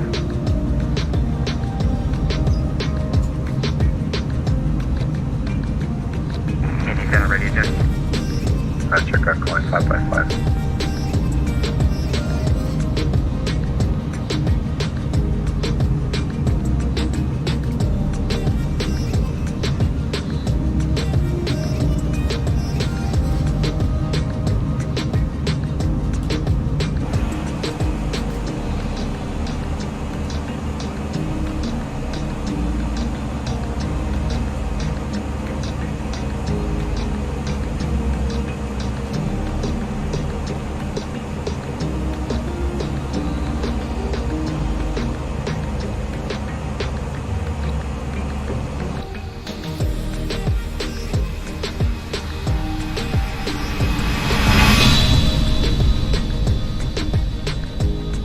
Baron 2 Whiskey Papa, climb maintain 7000.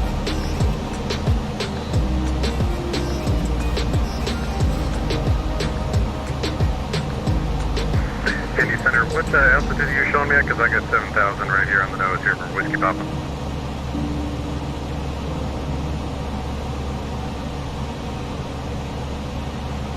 See what you bought my apologies. That's the radar client today. Show you all clear. Our control had you clear up to 6,000. Alright. Yeah, that's correct. I had moved up to 7,000 to get out of the clouds. Well, looking ahead on our flight here at Pocket City, right there you can see we have our top of descent plans. So probably a good idea to go ahead and start setting up for our arrival into Nashville. Let's see if we have any. Memphis is working, but it looks like Nashville is not online right now. So we'll have Memphis Center at least. But no ATIS in Nashville at the moment. So what I'm going to do, I'm going to pull up the Nashville weather conditions on my Aero Weather app. Runway heading. I'm sorry, I think I inadvertently stepped on you there. You were big. Looks like it's interesting conditions in Nashville today. Alright, 070 on the heading after departure. So we're showing 3 minutes ago reporting radar contact, say altitude leaving. We're level 5,000 to 2281. 2281, turn right heading. winds were 340 at 6. I maintain low 310. 1.5 mile visibility. Good evening, Center. American 54 checking in 310. Light freezing drizzle. American 54 Indy Center, good Mist. afternoon. Send via the Smoke 2 arrival Overcast at Indianapolis Landing 700 Northeast, the Indianapolis and minus 4 degrees. 2995. The temperature minus 6 dew point 2975, so very low pressure for Nashville. Freezing rain began 2154Z, ended at 7 after the hour. Across Gumma intersection at Main. Freezing drizzle began 7 after the hour and ended 11 after the hour. So, should be becoming snow as the nightfall takes over. Delta 644 today, requesting IFR 2. So we'll go ahead and punch in those weather conditions for Nashville in here. You are cleared to the QNH Louisville Airport via radar vector 29 intersection and file. Maintain 5,000. Expect level 280 when service after departure. Temperature is minus 4. Said the wind is 340 at 6. Climate is 5,000. Expect 28010 minutes after departure. Departure contains this frequency is 26615. Slant 6. Delta 624 read back correct. And MDA, runway that really 10 quickly. left departure advisory taxi John Glenn altimeter. Yeah, let me close this. We need 2992. we're planning the approach to Roger, 2 left, right. call for taxi altimeter 2992 Delta 644. So we'll let it load really quickly. There it is. 2 right, MDA. One Delta Sierra Lima Airspace to North It's right Chicago there. offline radar We have half service, mile turn visibility base, right now. We have improvement, 1.5. 200 foot ceiling at least. We have 700 foot ceiling, so 790. FedEx 1016 heavy radar contact. Alright, there we go. Response off. Go back to our cruise heavy phase climb here. and maintain a flight level 340, right turn heading of 230. Right turn 230 and all the way up to 340, FedEx 1016 heavy. I'll close out some of these charts, make some room. Proceed direct Hoosier VOR to resume the Hoosier flight departure. Let's get the airport diagram out. For FedEx 1016 heavy. And park gates. We'll need that. FedEx 53, turn left heading 080. Right, I'm gonna go ahead and brief up our arrival and approach before we get any closer. Intersection at maintain 10,000. The Louisville altimeter is 2982. So we're planning the Ryman to arrival into Nashville International, 29th December 17th, 10-2 Delta. And 2982 is the altimeter, Delta 1283. So intercept at Gumma, transition at or below flight level 230, which let's check that on the plan mode here. Indy Center Delta 534 heavy, flight level 310. So Gumma at or below flight level 230, see that right there? Good evening. Then we have Ryman. Arrival at Indianapolis Landing Northeast, the Indianapolis Between altimeter 19 and 20, 2993. showing at, or 19 and 11, showing at 14.8. Landing northeast. Delta Then 534. slow us down at speed limit. Pecky at or above 10,000. 1956, and across Gumma intersection at maintain level 230. Descend across Gumma intersection, flight level 230, United 1956. Okay, so let's set that in really quickly while we're just gonna still do that. So we need to go to Gumma. Oops, let's go back up to Gumma. So we need to cross that at flight level 230 now. So 23,000, set it in there, and we should be set. Okay, so our top of descent is just a little before Pocket City now, or a little after Pocket City, so that'll work. Okay. So when we're about 5 miles from that top of descent, Pocket City, we need to press in the knob. That's what I'm planning to do. Alright, so anyways, let's go back to where we were doing now. We'll restart here. So we're going to do Pocket City, we have Gumma, flight level 230. Ryman, between 19 and 11,000. Pecky, it's at or above 10,000 feet. FedEx 53, sorry Jonal, about that. ladder above 900,000 To the feet. localizer. Turn left, heading 320 and descend and maintain 2,400. Alright, left 320 now, 2,400. Sorry, I had that way too far up. Obey, Pecky, Jonal, Pecky ladder above 10,000, Jonal ladder above 9,000, Obey 250 knots between 12 and 6,000. Jinx 250,000. I'm sorry, 250 knots. Sorry, that'd be really high. 250 knots at above 6,000 feet. And then Waymar, 210 knots at 5,000 feet. And then its vectors to the ILS to right, which we're looking at Nashville International, 10th July 2011-3, ILS, below dimming to right. So look frequencies 111.75. You are 11 miles from Cardinal. Settle auto tune, should auto fill there. 320, maintain 2,400 to establish localizer third island, runway 35 left. 021 course inbound, glass with Skag is between 2,500. DA is 790, it's 200 AGL. We have good ceiling visibility right now. Visibility is controlling on these ILS approaches, but half a mile is when needed. We have 1.5 statute miles right now. I believe Elevation's so. 599 feet. Give me a Let's check our minute. pressurization really quickly. On my FMS, give me west. And its auto's at 760, so yep, it'll be good. Left approach. Expect 5 left, American 54. Airport elevation's 599, touchdown zone's 590. MSA is 3,100 feet around the Nashville VOR. Published miss is a climb to 1,300. Let's check that really quickly at the end of here. Climb to 1,300, then a climb and right, turn to 3,000. Outbound on to Nashville, 072 radial to Lennon and hold. FedEx 469, you can descend and maintain 4,000. And it's hold right hand turns. 4,000, FedEx 469. And 252 course inbound, that all matches.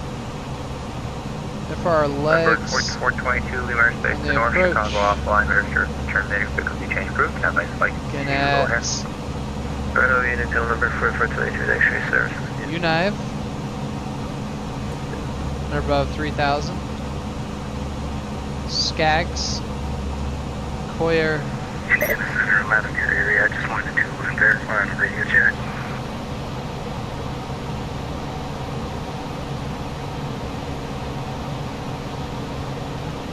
oh, he wanted us to descend now.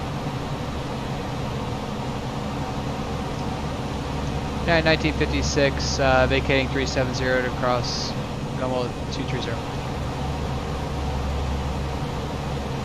It'll let me.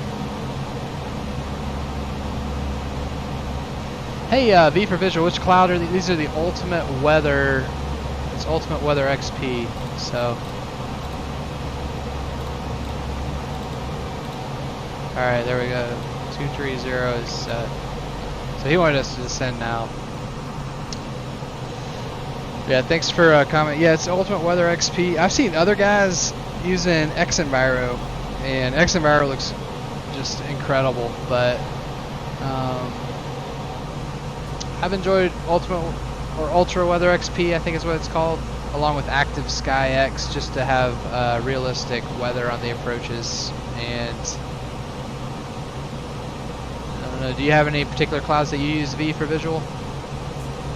FedEx 53, wind at Louisville is 0309, runway 35 left for land. Clear way at 35 left, FedEx 53.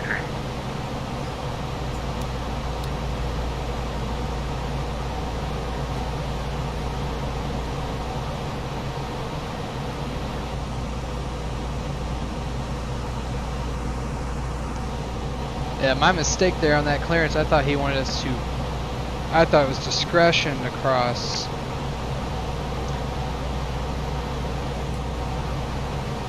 Gummel at flight level.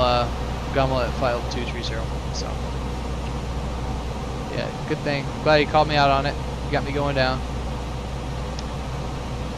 Anyways, yeah, highest obstacles on this approach. Towers at 2,050 feet, just to the west of the.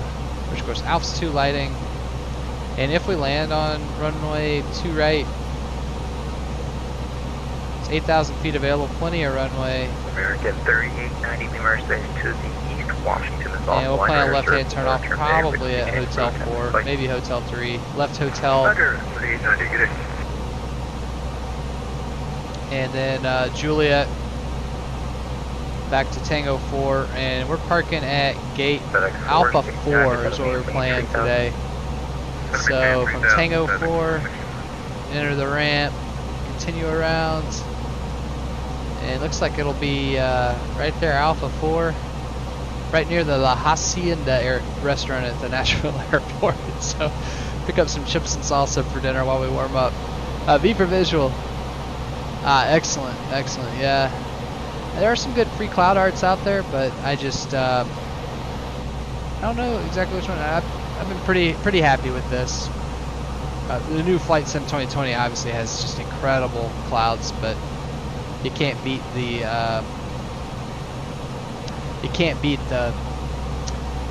the realism in X-Plane 11. Okay, so what's the MDA, DA? We're looking at 790 MSL, and I have that set here in our approach phase here, so 790, so we're good to go. Heading 320 vector C approach. Right there, 320, FedEx 469. And right now in Nashville, let me pull up the latest weather report. They are showing visibility at 1.5 statute miles, overcast 700 with light freezing drizzle. And temperature is -4 Celsius, so. American 54 at Wayne, cleared island, runway 5 left approach. Obviously there's some warmer air above and some really cold air at the surface there in Nashville.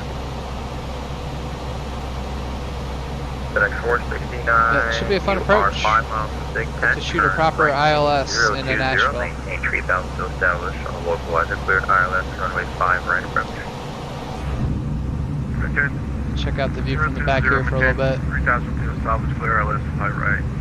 FedEx 469. And I am using Freware Chicago offline scenery for Nashville International, so hopefully it'll look good when we're coming in. My first time actually flying in with the scenery. I've taxied around on the ground a little bit to make sure it works, but Delta 534, like 5 right or 5 left today. I'll expect 5 left, Delta 534. Delta 534, right, expect ILS 5 left approach. Expect ILS alright, 5 we'll do a left, quick Delta 534. flyby. Watch your ears. You can see that airplane crabbing. Look at that. I think we were up in the jet stream. Oh yeah, look at the winds here. 214 at 106 knots. United 1956 numeric space to the south. Memphis is offline. Radar services are terminated. Frequency change approved. Time that flight to Nashville. Frequency change approved. United 1956. Thanks for the service. Good day. All right, so we're back to 22.8 now.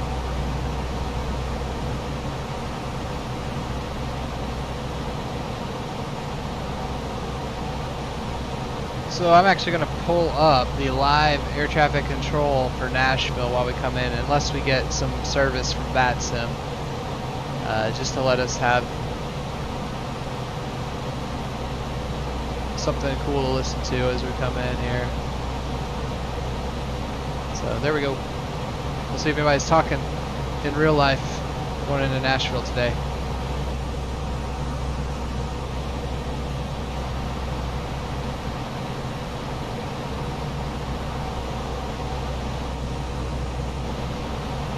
And I'm going to go ahead and put the seatbelt sign back on.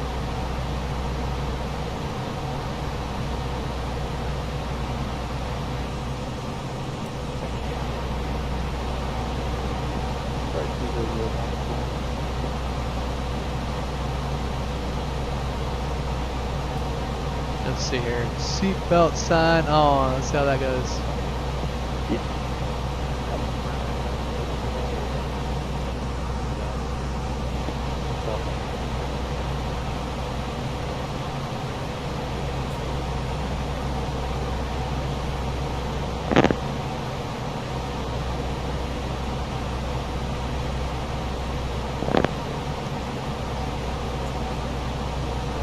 Wow, did you hear that report from Smyrna? Smyrna Airport's just south of Nashville. Wow. Sounds like you would not want to go flying into Smyrna today. It's a little airport just to the south of Nashville, or International. Yeah, so with those braking action reports, that's a big deal going into these airports. Typically you'd be able to plug in some performance numbers into your ACARs with the braking action reports to figure out your landing distance. Add corrections in there. But I currently do not have a way to do that here in X-Plane 11. Would love to do that if someone had developed the capability to do that, but obviously it'll take a little more runway to slow down probably. We were sliding a little bit up there in Chicago as we were beginning to taxi out.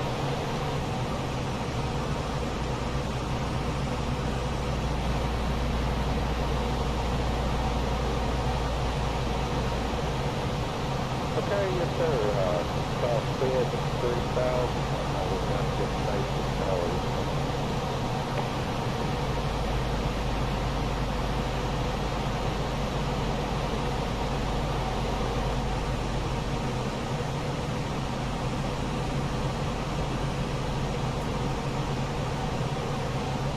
Alright, copy that. So if you're landed to left, you can only use full length right now. It's all the snow and ice. Wow.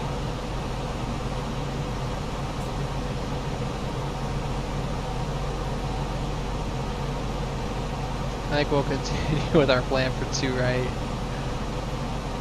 A little more runway available.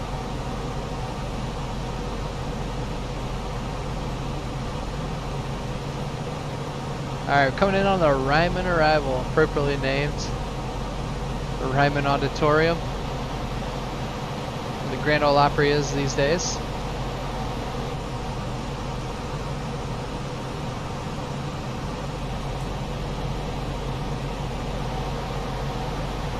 I'm going to go ahead and speak with the passengers in the back, go ahead and give them an update on what we're doing there. So it looks like we're doing in about,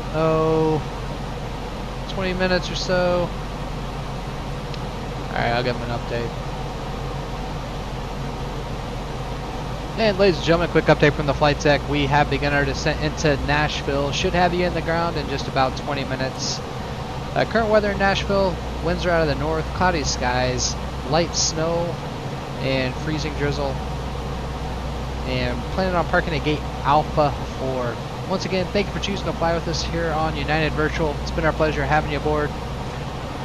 And please let us know if there's anything else we can do to make your trip more enjoyable. Thank you.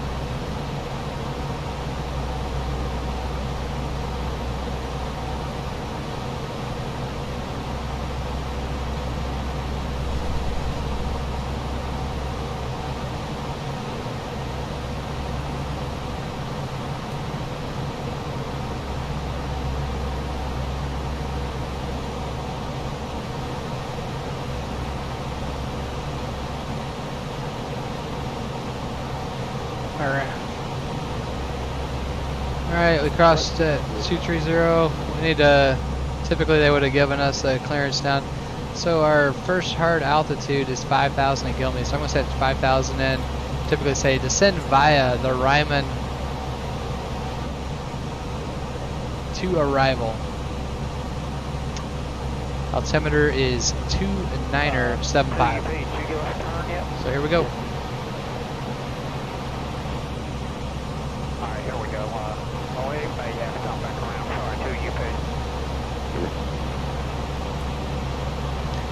Let's see how low my passenger satisfaction is. It's down at 64%. I think they probably haven't gotten any snacks or any anything. I just don't know how to give them snacks yet. That's the flight attendant's job, right? Up here in the flight deck, we're focused on flying the airplane.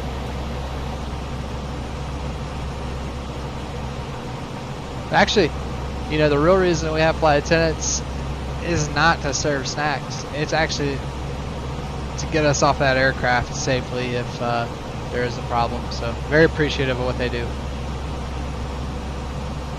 Roger, 2UP.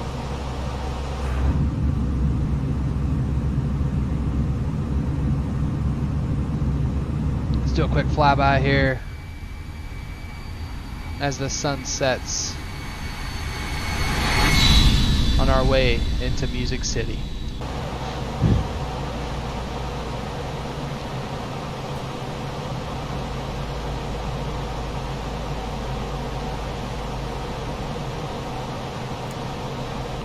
We're playing auto brake slow.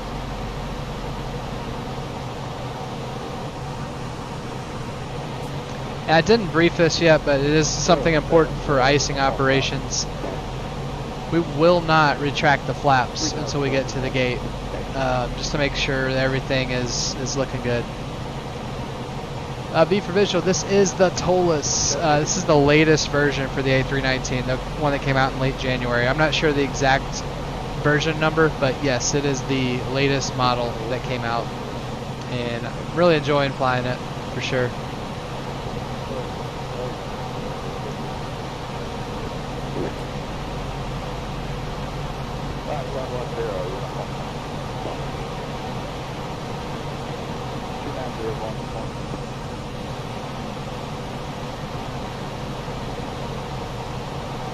Alright, we have a beautiful descent here in the dusk conditions. It's going to get dark though once we get down in the middle of that winter storm. Really dark.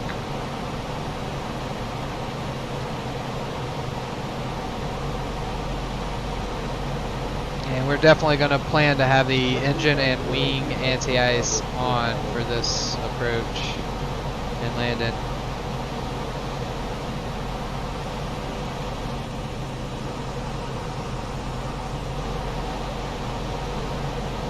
Alright, there's a 18,000, let's get 29er, oops, sorry.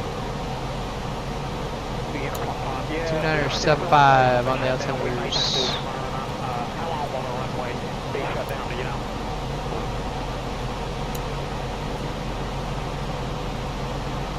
Ah.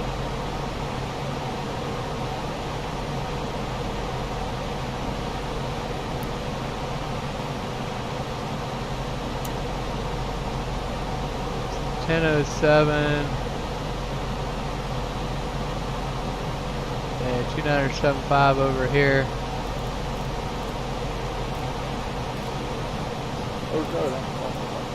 And we'll get our lights on.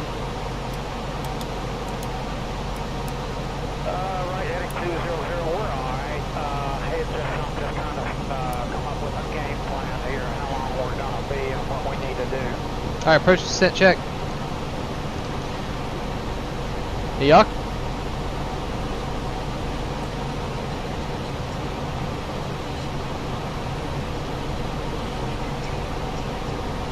Wow, did you hear that? They have an emergency. Guy couldn't get his gear up, landing in Nashville right now. Probably iced up. Let them know they cannot be fast enough getting him out. If it's going to be 30, 40 minutes or whatever, if they could expedite getting him off the runway. Alright, approach descent check. Approach briefing is complete. FMC's radios. Program set for approach. Ecam status check. Let's do that really quickly. Complete. EgyptWiz radar is terrain on the left, radar on the right.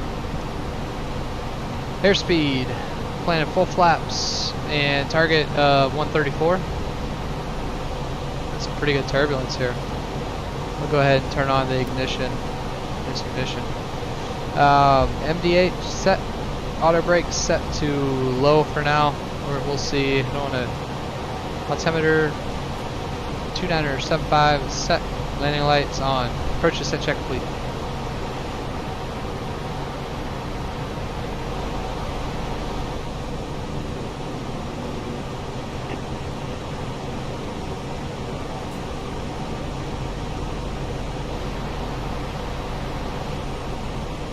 Yeah, that'll work. Just keep us posted and let them know that they cannot expedite that fast enough because especially if all these other airports are closed. This guy sounds like he might be running low on fuel, and that's real life ATC in Nashville right now. Sounds like he needs to get in, and all the airports are closed around Nashville. So icing conditions up in the clouds, that's a serious issue. Definitely hope everything goes well for those guys. Wow. Okay, we're coming in at 10,000 feet. We give the bells to the flight attendants. And engine anti-ice coming on. And wing anti-ice. Starting to go through some clouds. Final descent to Tennessee.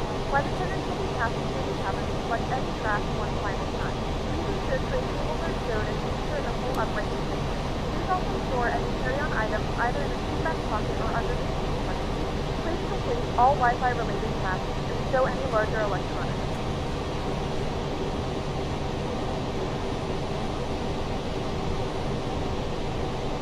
Alright.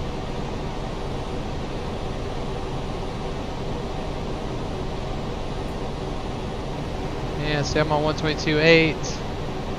We're going to need to announce our position. 975 is cross check. Nashville International Traffic United 1956 Airbus A319, tree 0 miles to the north inbound to land runway 2 right. Any traffic in the area, please advise Nashville International.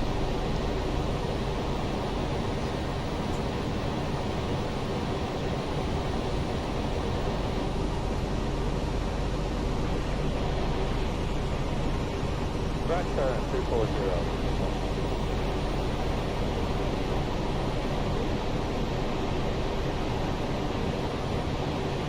Okay. So that was a beach jet that had his gear stuck.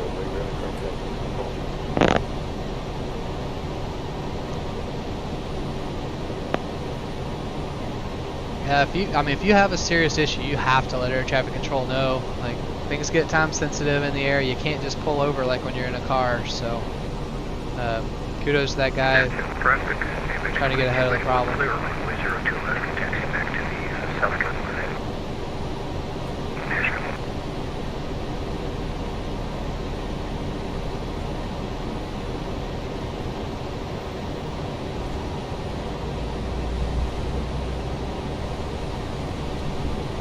Looks like we're going to level off for a bit here.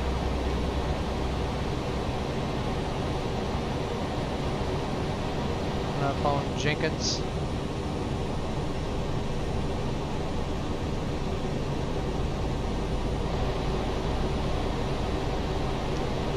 A little more quick flyby with all the lights on. Let's take a look.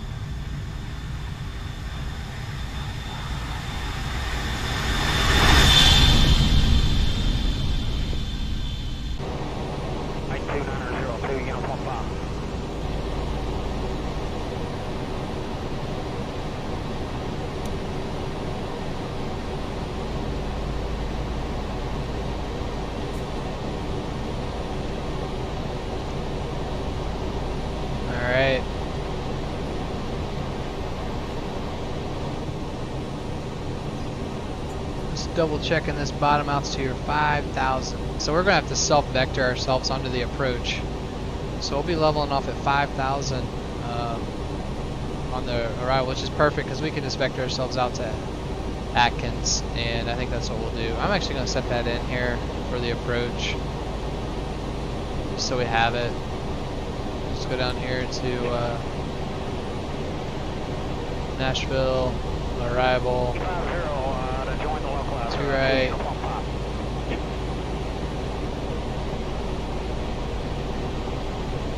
Oh no.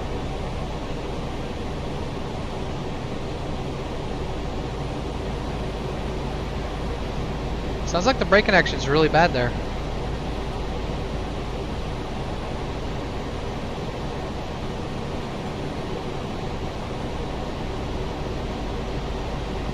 Wow, you heard he lost braking on the rollout. Somebody's got communication with them that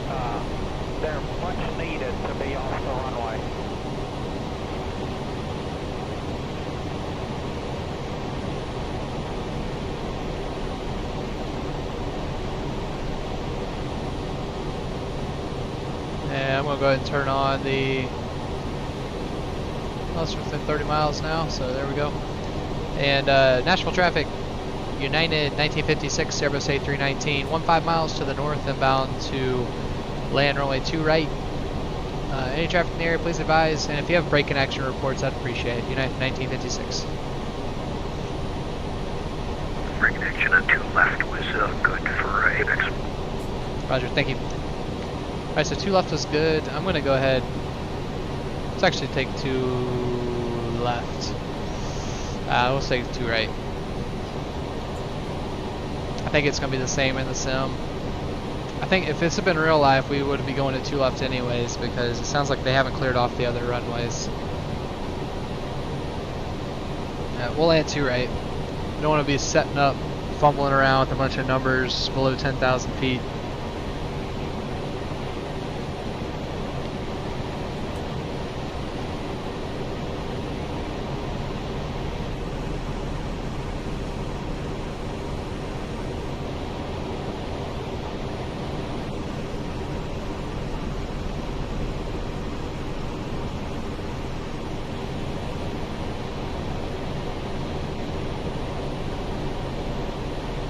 Wow.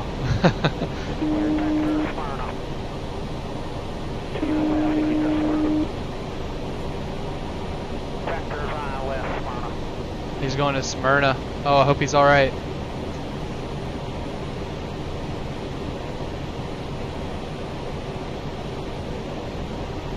Roger, Hunter on the heading, 2 uniform pop.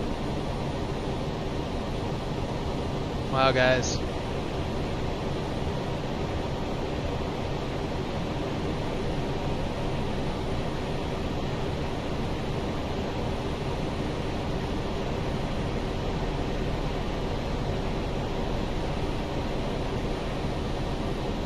Okay, roger that, 275. Wow, definitely prayers with that guy as he is trying to find a way to get in real life in the Nashville area. Hope the break-in action's good for him going into Smyrna. Because from what the controller was saying earlier, they haven't had anyone land there in over 14 hours, and there's been a lot of ice and snow in the area, so that is not a simulation. So definitely be praying for safe landing and stop for those guys.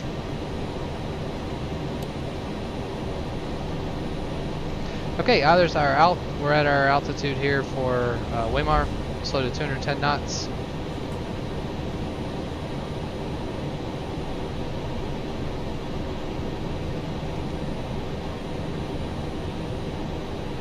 And I'm going to hold off putting our flaps down for just a bit, just to, since we're in icing conditions. Actually, let's look.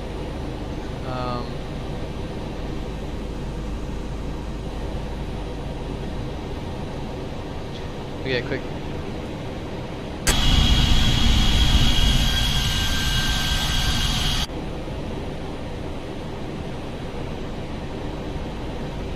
Oh wow.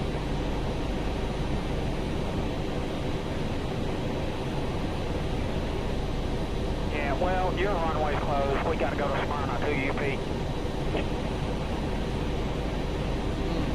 Okay. 403,002, uniform pop. Alright, so we're just going to take vectors out and around to intercept the runway. You can see we're in a little bit of precip now. Outside the aircraft. Well, I was not expecting that excitement when we tune into live ATC. Really hope 2 uniform pop is safe coming in there. That does not sound like fun. I live in the Middle Tennessee area, and we've been having snow and ice all day, so that runway is probably not too good.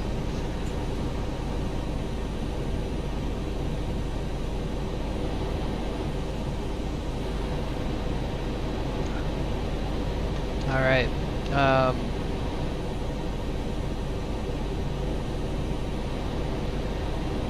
So we're going to continue on this heading, and we'll take vectors back around to going to be. But I'm going to go ahead and announce on the Unicom here, or CTAF.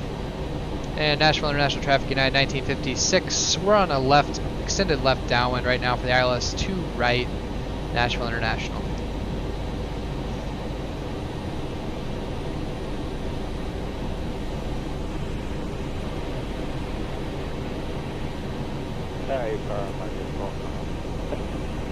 Okay, so he has plenty of fuel. I wonder if he has enough fuel to go somewhere else where they actually have the runways clear. I don't know.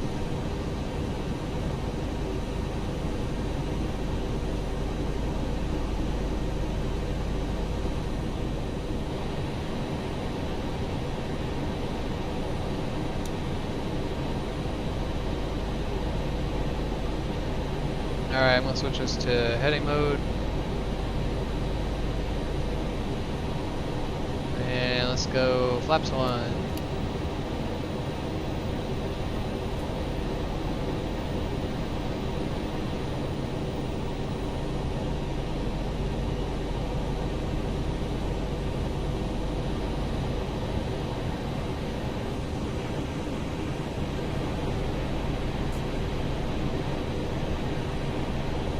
Okay, roger that.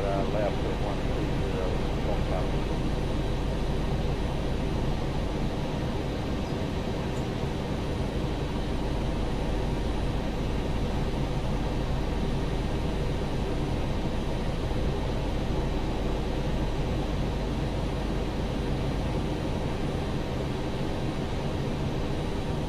So let's see if I can get in Atkins here.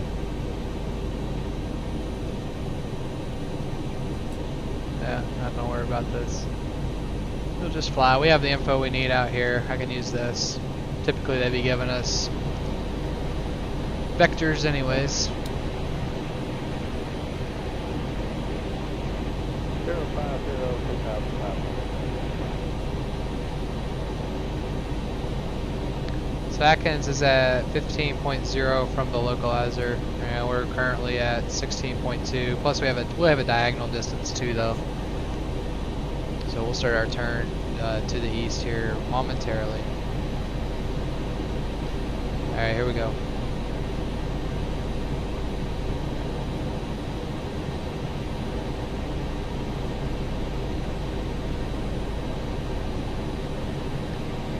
Nashville International Traffic United 1956 left base to intercept the 2 right localizer, ILS 2 right, Nashville International.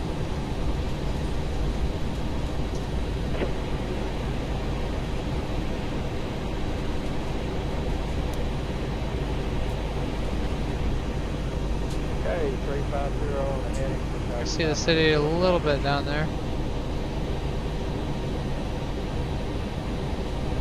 Localizer is alive. Yeah, straight ahead, 3002, uniform off if we could.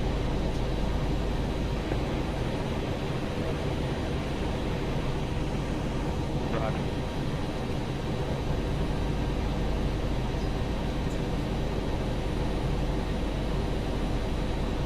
Alright, push mode is armed.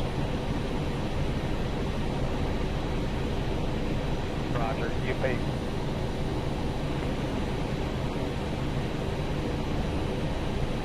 Take me inside.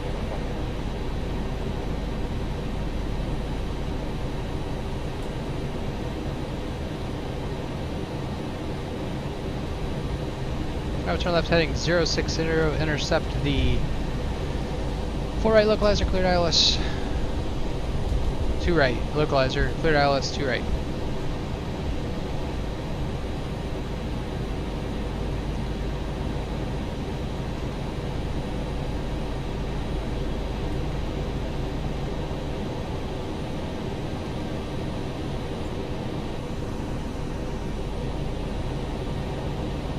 And look at that tailwind we have here. There's glide slope and lope.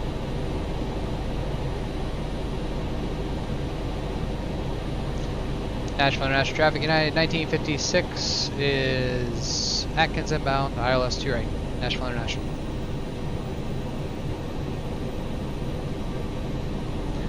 So we need to switch over to night charts here. It's getting dark.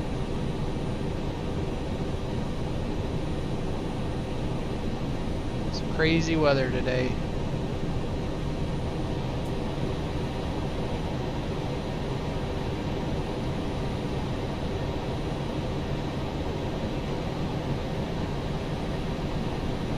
And gear down.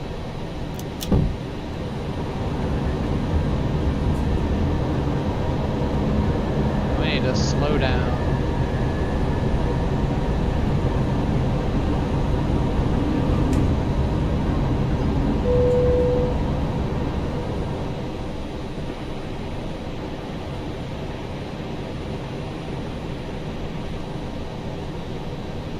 Tuner 76 is set.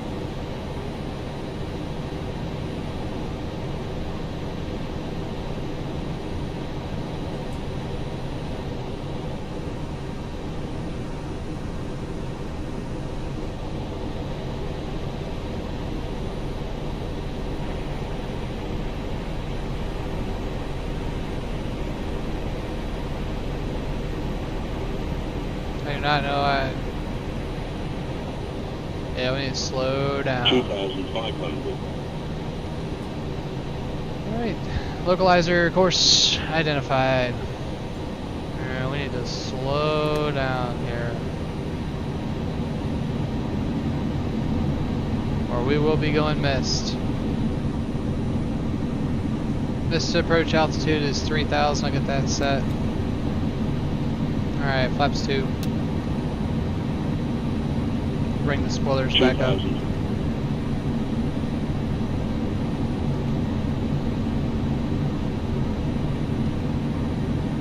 Spoilers, we retracted. Flaps 3. There's the snow. Freezing rain. And full flaps. Flight attendants prepare the cabin for landing. Alright. Get the wipers on. For land check, cabin notification complete. Landing gear down, 3 green lights. Spoilers armed. Flaps, full plan, full indicated. Missed approach, heading and altitude set. Land check complete. Nashville International traffic, United 1956, short final, runway 2 right, Nashville. Vertical contact. And you can see this is pretty disorienting.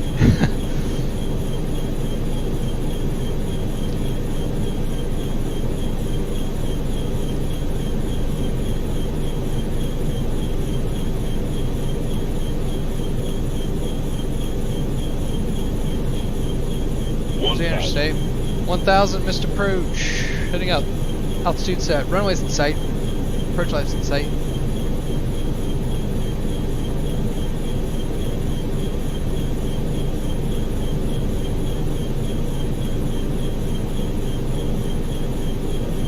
Yeah, it's approach lights in sight actually. Don't quite have the runway in sight.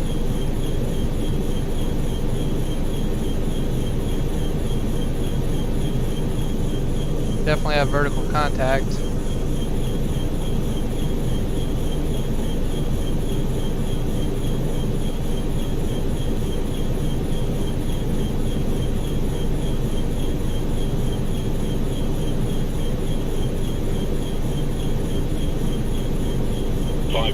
Five hundred.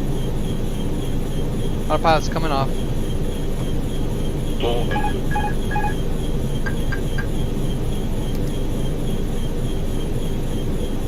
Looks like we're slightly high.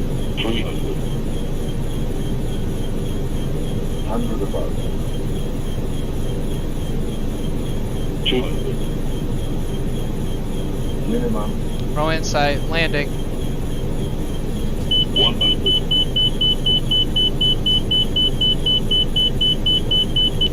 50, 40, 30, 20, retard, 10. Uh-oh, we need to go back on the middle of the runway. Slam that one in. A little off center line there.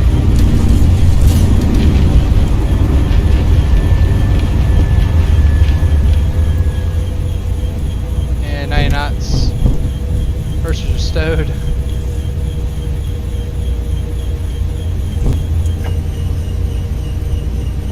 sliding. I'm just gonna keep going to the end of the runway here. I'm gonna try to slow us down very gently. And we need to keep the flaps down due to the ice kicking up into them.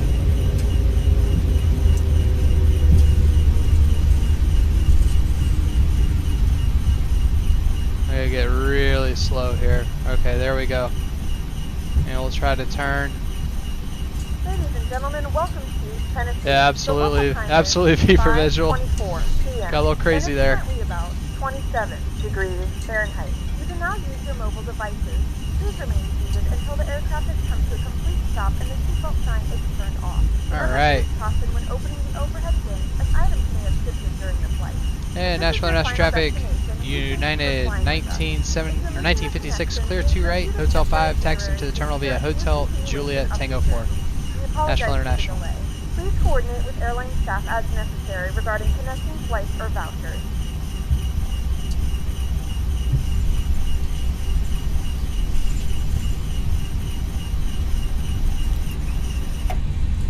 I'm going to turn that off for a bit because that's kind of an obnoxious noise. Alright, do not retract the flaps after landing check. I'm going to go ahead and turn off the wing anti-ice since it does not serve a purpose on the ground. It will not turn on the ground except for 30 seconds.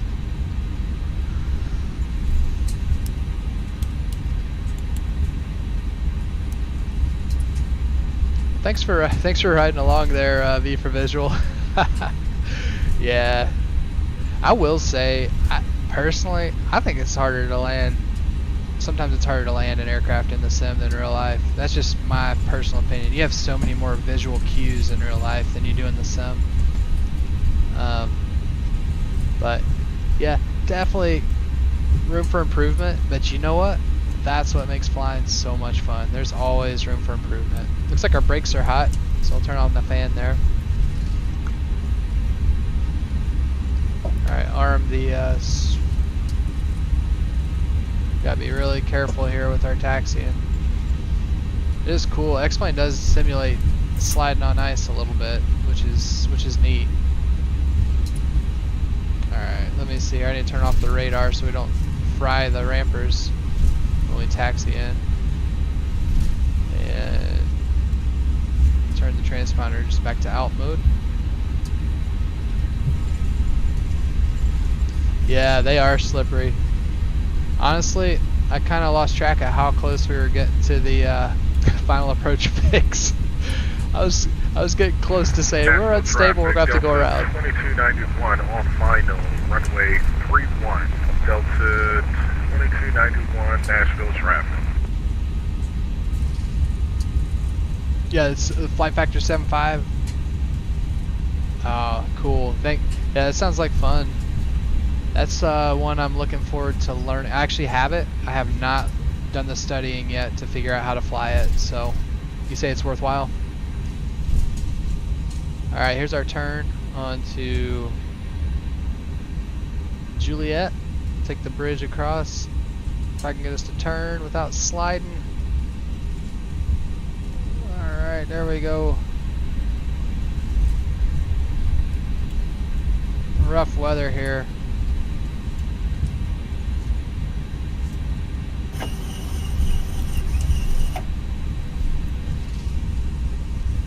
You see this scenery that I have linked in the description of the video. It's cool and it's free. You do have to download a bunch of scenery packs, but if you just go in Google and you Google the scenery packs that the developer has listed, you can get it to go. So it's cool to even have the fire station modeled and the bridges, and looks like they only have summer textures though, but that's okay.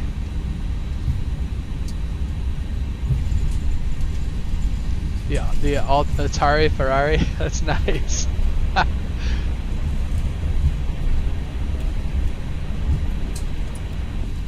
297.8 on the meters now.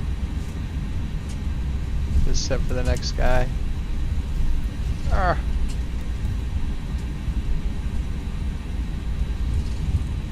flying pencil. Well, I'm going to try it out, V for visual. I think I'll do a live stream with that 7.5 here down the road, not too long. I just need to do a little studying. I bought Mike Ray's 757, 767 book to try to learn the aircraft on, and I just have about 300 more pages to go, and and then try to apply it in an actual airplane. So thanks for the recommendation. I'm definitely going to check that out. Alright, let me, I need to run through the after landing check. The flaps are down per UVA ops requirements with operating in icing conditions. Spoilers retracted, landing lights, strobe lights off, transponders out, and the APU is operating now. Let's go ahead and turn on the APU bleeds. Keep everybody comfortable in the back. Like I said, we're going to Tango 4. Comes Tango 5. I'm gonna say that is a pretty good rendition of Nashville International. It looks like we're going there in real life to me. It's pretty cool. Oh, you have the updated avionics. So is it worth having the updated avionics be for visual? Wow, so exact too. I'm gonna check it out. Thank you so much for the recommendation. I think I'm really gonna apply myself to that aircraft now, because I bought it when it was on sale, and then okay. So you have to know what you're doing to get that plane started, huh? Alright, here we come at Tango 4. And you can see the wintry precip is coming down in Nashville at this moment. Wow.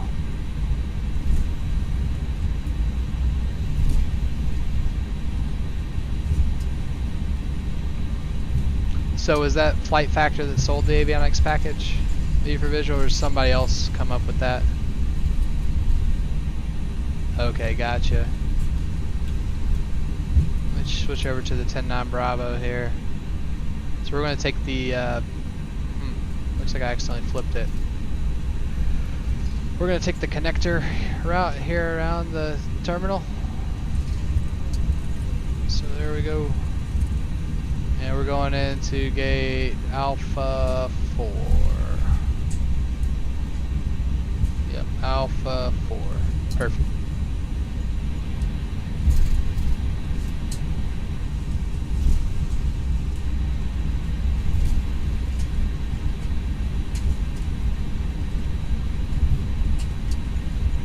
Do a quick exterior view real quickly. See our aircraft taxiing.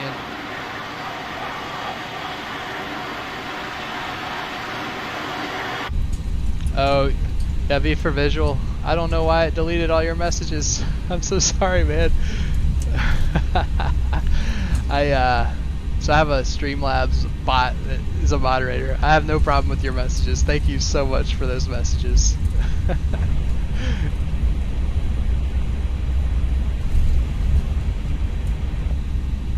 Nashville traffic, Delta 2291, clear to land, runway 31. And Nashville traffic, it's 1956. We're on the T connector, parking gate Alpha 4, Nashville International.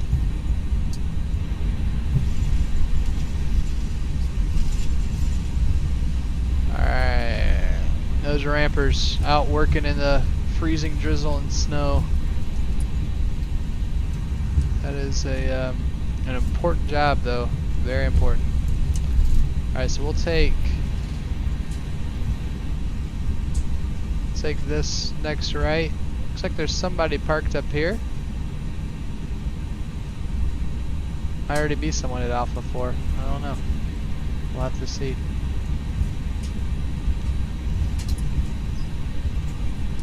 Looks like the brakes have cooled. I'll turn off the brake fan.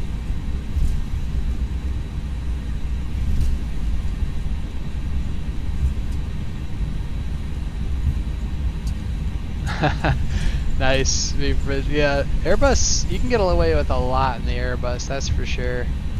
That's a lot of protections that are a part of it.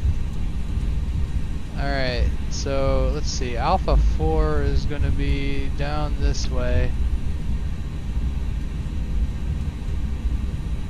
like it's the gate right next to this little building jut.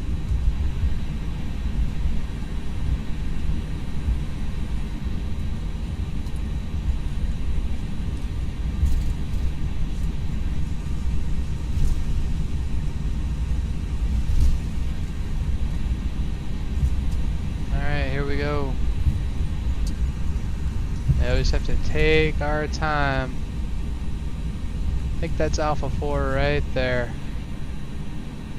according to the chart, because Alpha 8 should be up on the end of the building. Alright. Clear right.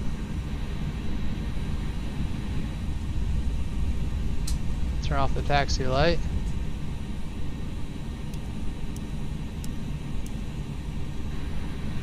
I don't think it turned off yet. There it goes. Oh, I'm way off. Oh man. Nashville traffic. There we go. Delta 2291, taxi in Bravo Kilo. Holding short, runway 2 left, and then Alpha to the gate. See if this guy will guide us in. That sure would be nice if he will. I don't know if he's going to be static or if he's actually going to guide us. Looks like he's just static.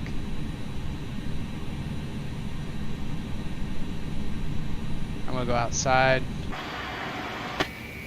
Whoops, make sure we're stopping at the right spot.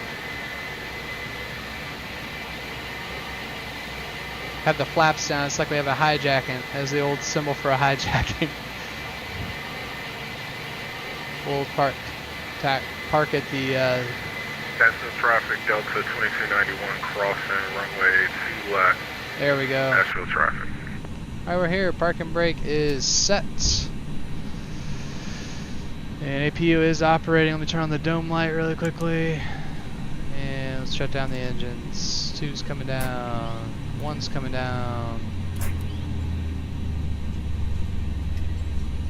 And let me type in our ACARS info really quickly for my United Virtual Airlines reporting purposes. And there we go. And it's all good. Flight report was submitted. And let's go ahead and shut everything down. We'll assume maintenance came out, gave us the all clear on the flaps, so we can raise. They inspected the flaps. We'll go ahead and raise them up. Flaps are all clear. Resupply oxygen's off.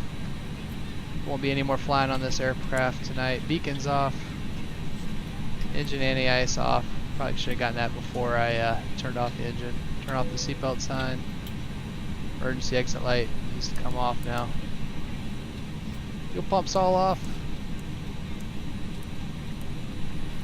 And transponder back to standby. I'll clear that out.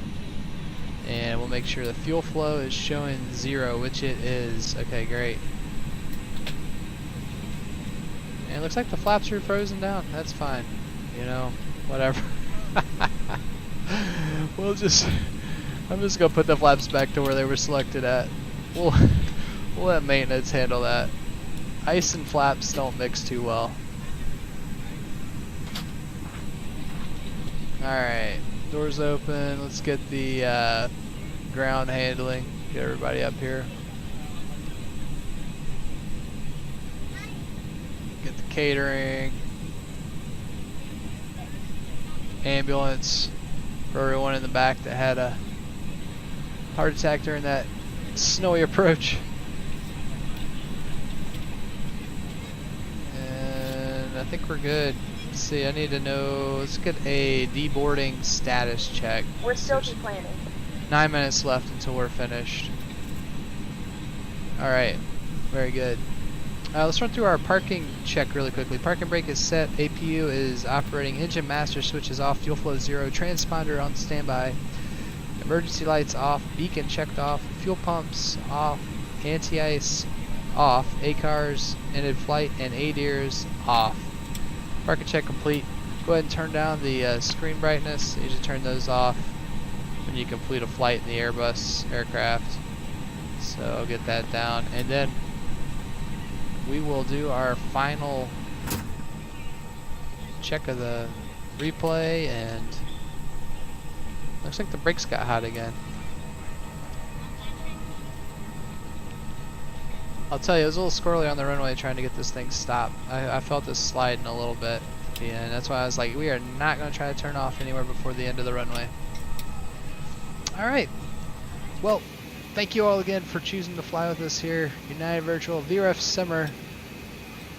Always a pleasure to have you. V for Visual, thank you so much for the interaction during this time. It was a lot of fun to have you on board. And I'm trying to get this